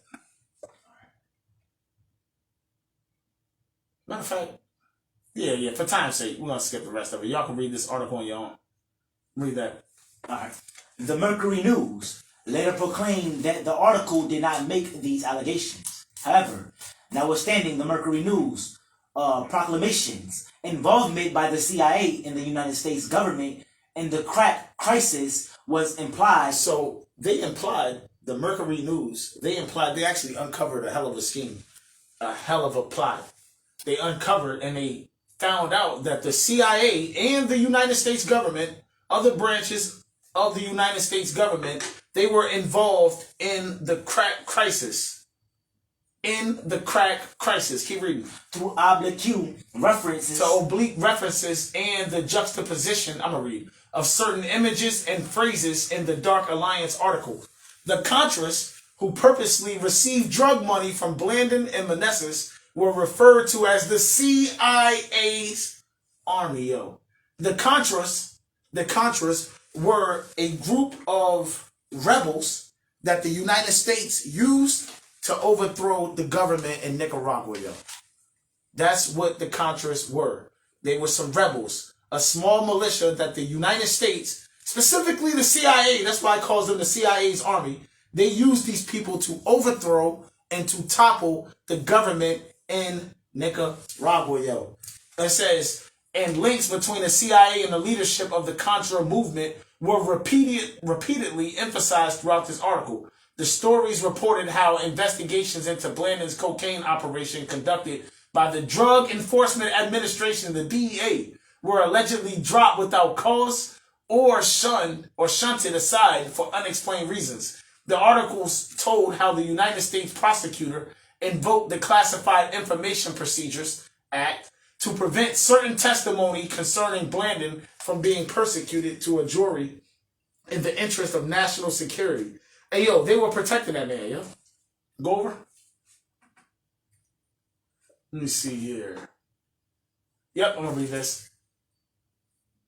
I'm going to read this as well. The news media picked up on the Mercury News series insinuation and made it explicit in coverage of the series on August 20th, 1996. The headline of the first article to cover the Mercury News series published by the Associated Press stated, newspaper alleges that CIA helped spark crack cocaine plague. It was followed by other articles and editorials declaring that the crack cocaine crisis had been created by the CIA and or agents of the United States government. So you wonder, how did the drugs get into the black community? The CIA and other agents, FBI agents, DEA agents, ATF agents, ICE, Border Patrol. They're responsible for bringing in the drugs. And this is not according to me. That was according to Mercury News. According to them. It says CIA's war against America. The U.S. government was the first big crack pusher. Thanks to the U.S. government, Oscar Blandon Reyes is free and prosperous today. One man is behind LA's tide of crack. Anyway, that was it. So this shows you that the CIA and other government agencies, they were responsible for bringing crack into the black and brown communities. And they did it, coincidentally, if you believe in coincidences, a little bit after the government declares a war on drugs. And this war on drugs was specifically towards those selling and using crack cocaine. Coincidentally, go over. What is this? Let's see here. Go ahead and press play. We're going to go to 39 seconds.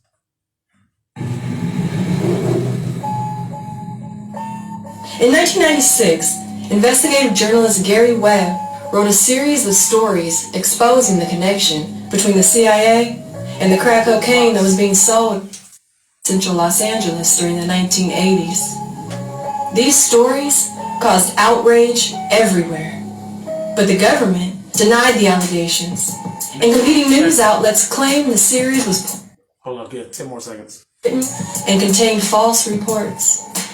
But years later, it was revealed that the information written in Gary Webb's series Press play. was true. It would hold, press pause. It was revealed years later that the information that was written in that story was true. It was true. The CIA was proven to be smuggling crack, into black and brown communities.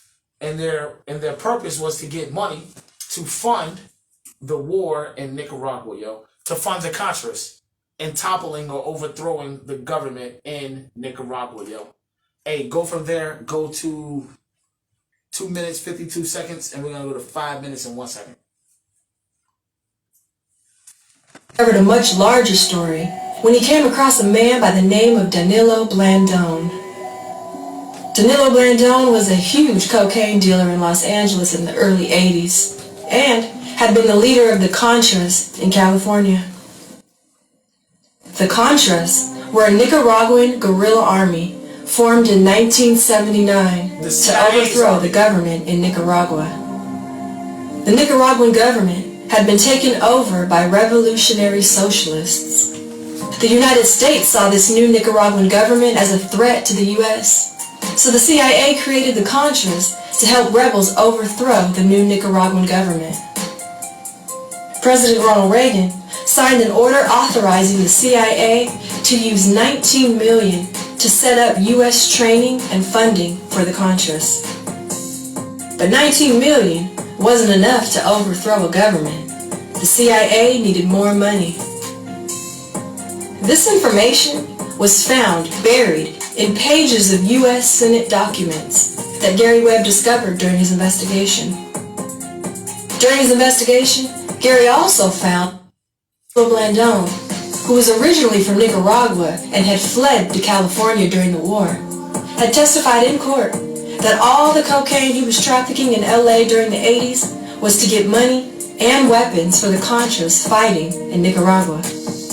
The Contras, who were created by the CIA. This began Gary Webb's year-long investigation to find the truth behind the CIA's connection to drug trafficking. What he discovered in that year was that for almost a decade, a San Francisco Bay Area drug ring that was ran by two Contra leaders, one of them being Danilo Blandone, was responsible for selling tons of cocaine to Los Angeles street gangs. The money made from the drugs being sold in LA was then funneled to the Contras in Nicaragua and used for training and to buy weapons. But to get the drugs into LA, Danilo Blandone... Give me 7 minutes, 16 seconds, and we're going to go to 7 minutes and 41 seconds.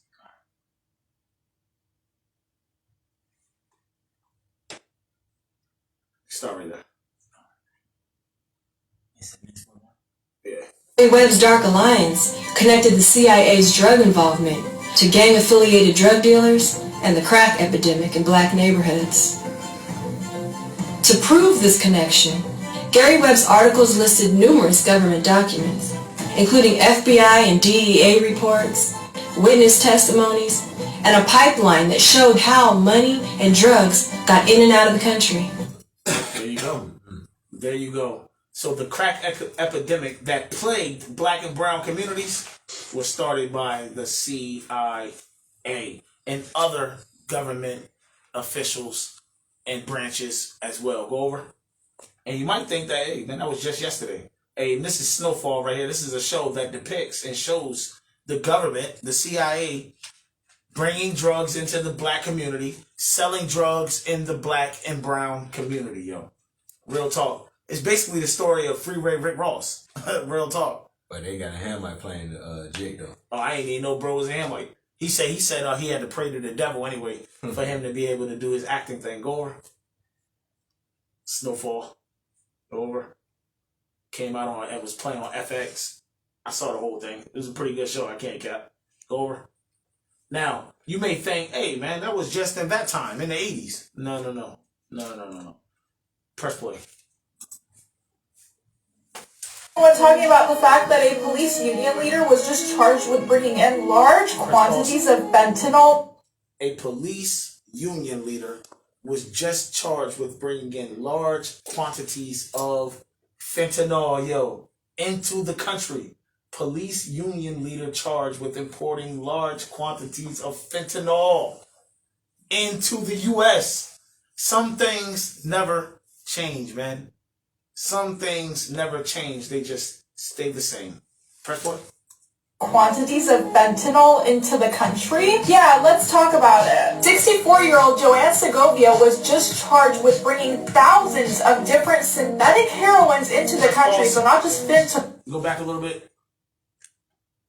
Let me see this real quick. It says, the head of a police union in San Francisco Bay Area faces federal charges for allegedly smuggling thousands of synthetic opioids into the U.S. from multiple countries with the intent to distribute them. San Jose Police Officers Association Executive Director Joanne Marian Segovia, 64, has been charged with attempt to unlawfully import a controlled substance, specifically varial fentanyl, a fentanyl analog, according to a complaint filed in federal court earlier this week. You got a former police officers association, whatever she was, selling drugs, bringing in fentanyl. And who do you think she was selling the fentanyl to? Black and brown people. Why? Well, first and foremost, it's so that you die. They want you dead, man. You see how many people are dying because of this fentanyl right here? They want you dead. And if you don't die off the fentanyl, they want you incarcerated. They want you on trial for selling fentanyl or being in possession of fentanyl to use it. What's up? All right, come on. I'm going to keep going for a minute. Keep going. I'm going to cut some of this short. X out of this. X out of this. Hey, give me the book of Isaiah chapter 42 and verse 22. Isaiah 42 and 22, because I ain't doing no part 2. Isaiah chapter 42, verse 22. Read. But this is a people robbed and spoiled. It's talking about the children of Israel. The children of Israel are a people that have been robbed. Robbed of what? Robbed of their lands, robbed of their culture, robbed of their heritage, robbed of their nationality, robbed of their language, hell, robbed of their names. This is a people that are robbed and spoiled. Read. They are all of them snared in holes. And he said, all of us are snared in holes. And these holes are in the system of oppression, yo. That's designed to keep us impoverished. Matter of fact, poverty is one of those holes, yo. It's one of those holes. But not just poverty, also the school system. That's one of those holes. Healthcare, that's one of those holes that we are snared in. Read. And they are hid in prison houses. The Bible says that we are hidden in prison houses, man. All types of prison houses. Jails, whether those are local jails, federal prisons, immigrant detention centers, juvenile detention centers. The Bible says we are hidden in prison houses. Read. They are for a prey. We are for a prey. And none delivereth. And none delivereth. Read. For a spoil. We are for a spoil. And none saith restore. And nobody says restore. Instead, we are just hidden in prison houses. Give me that in Lamentation chapter 3. Lamentation chapter 3, 52. 52 and 53. The book of Lamentations chapter 2 and the book of Lamentations 3. 3, 52 and 53. Thank you. The book of Lamentations chapter 3 and verse 52. Mine enemies. Read. Chase me sore. Read. Like a bird without cause. Like a bird without cause. Here we go. They have cut off my life in the dungeon. They have cut off my life in the dungeon. What is the dungeon? The prison. The jail. That's the dungeon. The Bible says what? Read that part again. They have cut off my life. They have cut off my life. Read. In the dungeon. That's their plan. That's their purpose. The purpose is to cut off your life in those prisons, yo. Some people get life in those prisons. No release date. No coming home. This is what they want for black and brown boys to men. They either want you dead, and if you're not dead from the fentanyl, from the drugs, they want you incarcerated because you've been distributing and selling the drugs, or because you possess the drugs and you're a drug addict. Remember, when crack hit the scene, it was mandatory minimums for the drug addicts among our people. Now that white people are suffering from opioid usage, there's treatment for them. They got treatment facilities. They get pools, real talk. They get pools, outside sunbathing and all that. It's amazing how much Rehab different clinics. it is for us than it was for them. And that happens because this system is designed to be against us, yo. And it's designed for you to either be dead, they want you either dead, or incarcerated, or emasculated, yo. And they start with the boys, and they do it from the boys to the men. Give me my 6 folder real quick. I'm going to cut out a bunch of this. And we're going to go ahead and cut this a little shorter, but we're going to go ahead and finish this before we get into it, because I don't want to do a part 2. Emasculate. This is the definition of emasculate. Go over. Let me know when we straight. We good? All right, emasculate. Number 1, deprive a man of his male role or identity. That's what the so-called white man, the ruling class, is trying to do to the black man and brown man today. They're trying to deprive you of your role. They're trying to deprive you of identity. Your role and your identity is in your manhood, man. It's in your manhood. Similar, look at the next one. Castrate. A man or a male animal man. Similar words, castrate, neuter, cut, asexualize. That's probably something under the LGBTIQA plus 2, 3, 4 thing, right? Real talk. Remove the testicles of. They're trying to take your nuts. Some of you already lost your nuts. It's in your wife's pocketbook. In a jar. Real talk. But for you that haven't lost them yet, they're trying to take them. Unman, alter, doctor, fix. Go over. Make someone or something weaker or less effective.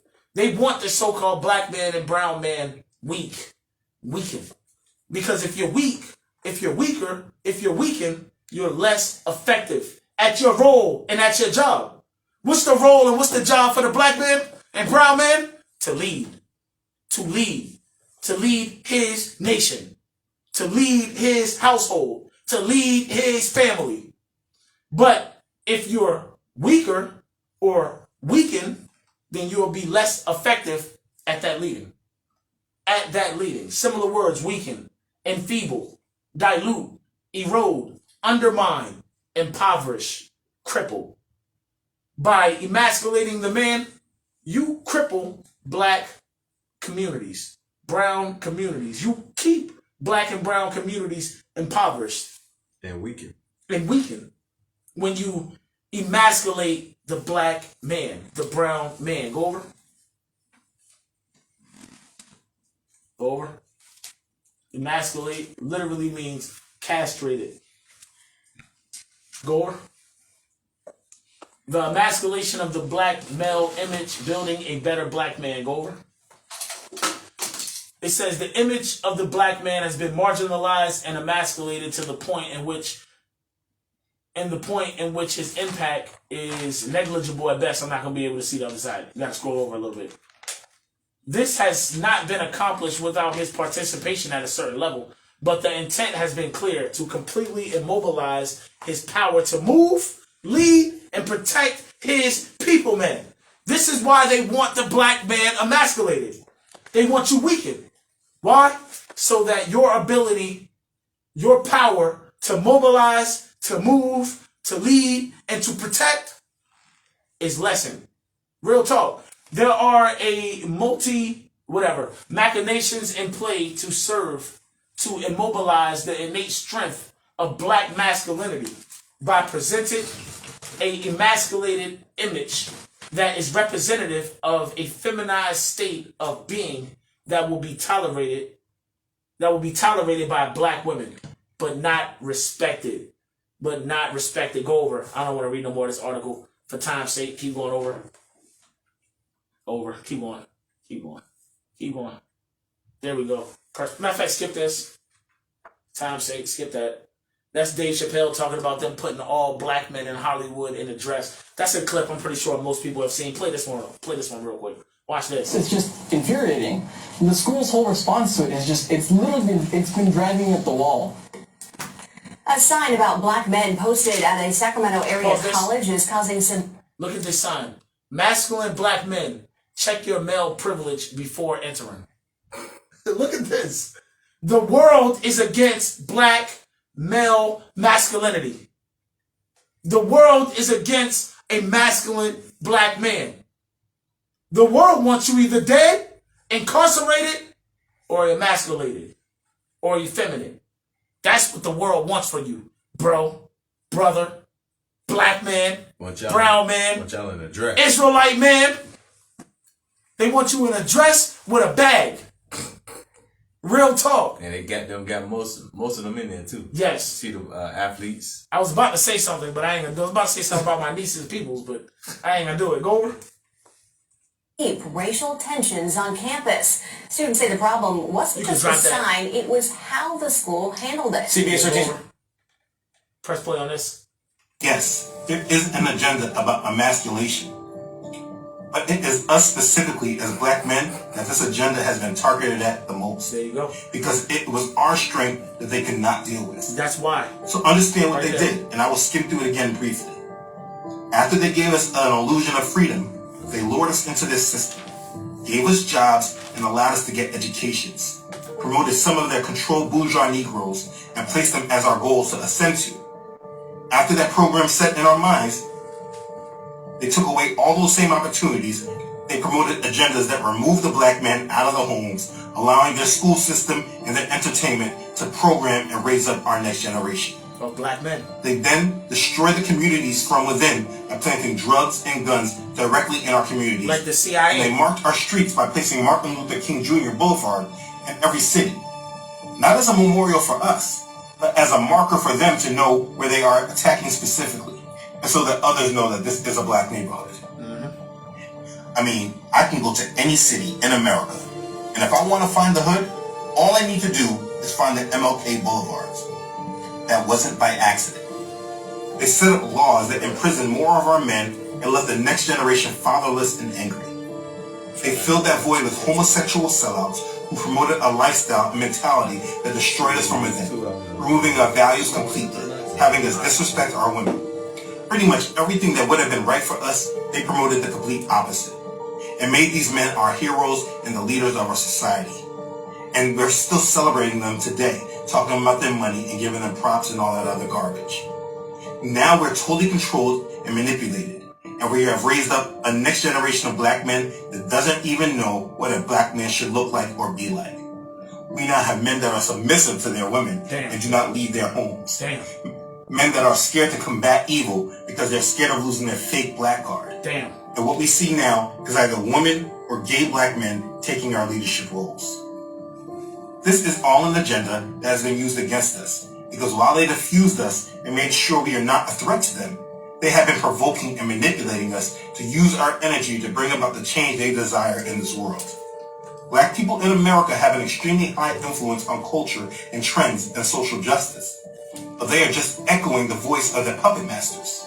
And this has started because you, Mr. Black Man, have been neutralized. You have been conquered. You have been so imprisoned that you believe that the only answer is actually the biggest weapon used against us. Yahushua the Messiah is your only answer, and you reject him. Hey, I'm about to close out. Give me the book of Matthew. You can drop all the other stuff. Give me Matthew chapter 12 and 29. Let's get ready to close this out. Read that. The book of Matthew, chapter 12 and verse 29. Read.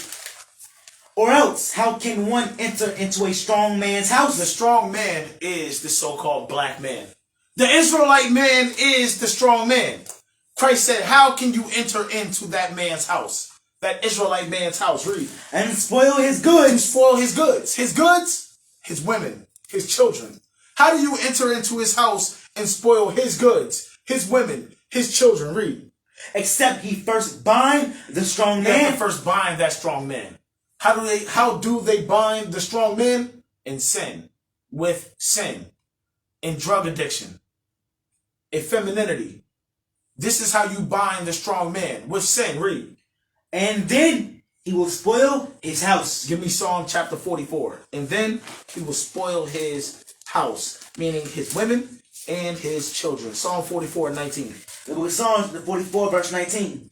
Though thou hast sore broken us in the place of dragons. In the place of dragons. Talking about in the place of the nations, yo. In the earth. In the place of dragons. In the place of nations. Remember, the Bible refers to nations, men, as dragons. Give me 2 examples. Give me Job 30 and verse 29 first. Matter of fact, you give me Job chapter 30 and verse 29. You give me 2 Ezra chapter 15. Let me hit that Job 30 and 29 first. The book of Job, chapter 30 and verse 29. Read. I am a brother to dragons. I am a brother to who? To dragons. Job said he is a brother to dragons. Read. And a companion to owls. And a companion to owls. In the Bible, men are likened to dragons. First, 2 Ezra 15, 28 and 29. The book of 2 Ezra chapter 15, verse 28. Read. Behold, an horrible vision, and the appearance thereof from the east. Where the nations of the dragons of Arabia. Where the nations of the dragons of Arabia. The dragons of Arabia. These nations of Arabia are being called what? Or likened to what? Dragons. They're being likened to dragons. Finish the verse. Where the nations of the dragons of Arabia shall come out with many chariots, and the multitude of them shall be carried as the wind upon earth, that all they which hear them may fear and tremble. Let's go back to Psalm 44 and 19. The book of Psalms, 44, verse 19. Though thou hast sore broken us in the place of dragons. In the places of dragons, meaning in the place of men, in the earth. Read. And covered us with the shadow of death. And we've been covered with a shadow of death, yo. Read. If we have forgotten the name of our God. Which we have. We have forgotten the name of our God. Read. And stretched out our hands to a strange God. We have stretched out our hands to a strange God. White man Jesus. Buddha. Allah. We have stretched forth our hands to a strange God. Read. Shall not God search this out? God will search this out. Read. For he knoweth the secrets of the heart. God knows the secrets of the hearts, meaning the thoughts of the mind. Read. Yea, for thy sake are we killed all the day long. For thy sake we are killed all the day long. We are a people that are slain, murdered, killed all the day long before our enemies. Read. We are counted as sheep for the slaughter. And we are counted as sheep for the slaughter. Because of time's sake, man, we're going to end this thing right here. You got anything you want to add, bro? No, good class. Hey, well, we're going to end this thing in the same way that we began this thing. And that's by giving all praises, all honor, all glory to the Most High God of Abraham, Isaac, and Jacob through his only begotten Son, Jesus the Christ. Right. Secondly, we're going to give our elders double honors again. Facts. Why? Because they rule well. Why? Because they counted worthy of double honors. So they will get their double honors from HNOI, yo. Thirdly, I want to say to all of my brothers, all of my sisters, Shalom and farewell. My name is Priest Lithiel Ben Israel. And likewise, my name is Priest Ron Ben Israel. And hopefully you found this class edifying. You took notes, you read along. It was in your spirit. And likewise, if you want to find more about us, about our organization, Holy Nation Israel School, you can find us on Facebook as well on Instagram. And as well, you can find our YouTube channel, Straight Gate of Israel. You can find our channel, Straight Gate of Israel on YouTube. Oh, Straight Gate of Israel 8586. Thank you, Priest. And also you can find me on Facebook, Ron Ben Israel, as well on Instagram. But when it comes to Instagram, for me, all lowercase and underscore between the two names. You'll find me on IG at Lithiel617 and on Facebook at Lithiel Ben Israel. And remember, feel free to like, share, comment, subscribe, follow. And I forgot something. Hit the bell. Hit the bell, notifications, stay updated with the latest latest content. Latest content. Thank you, Priest. And with that, say shalom. Shalom, Israel. Shalom.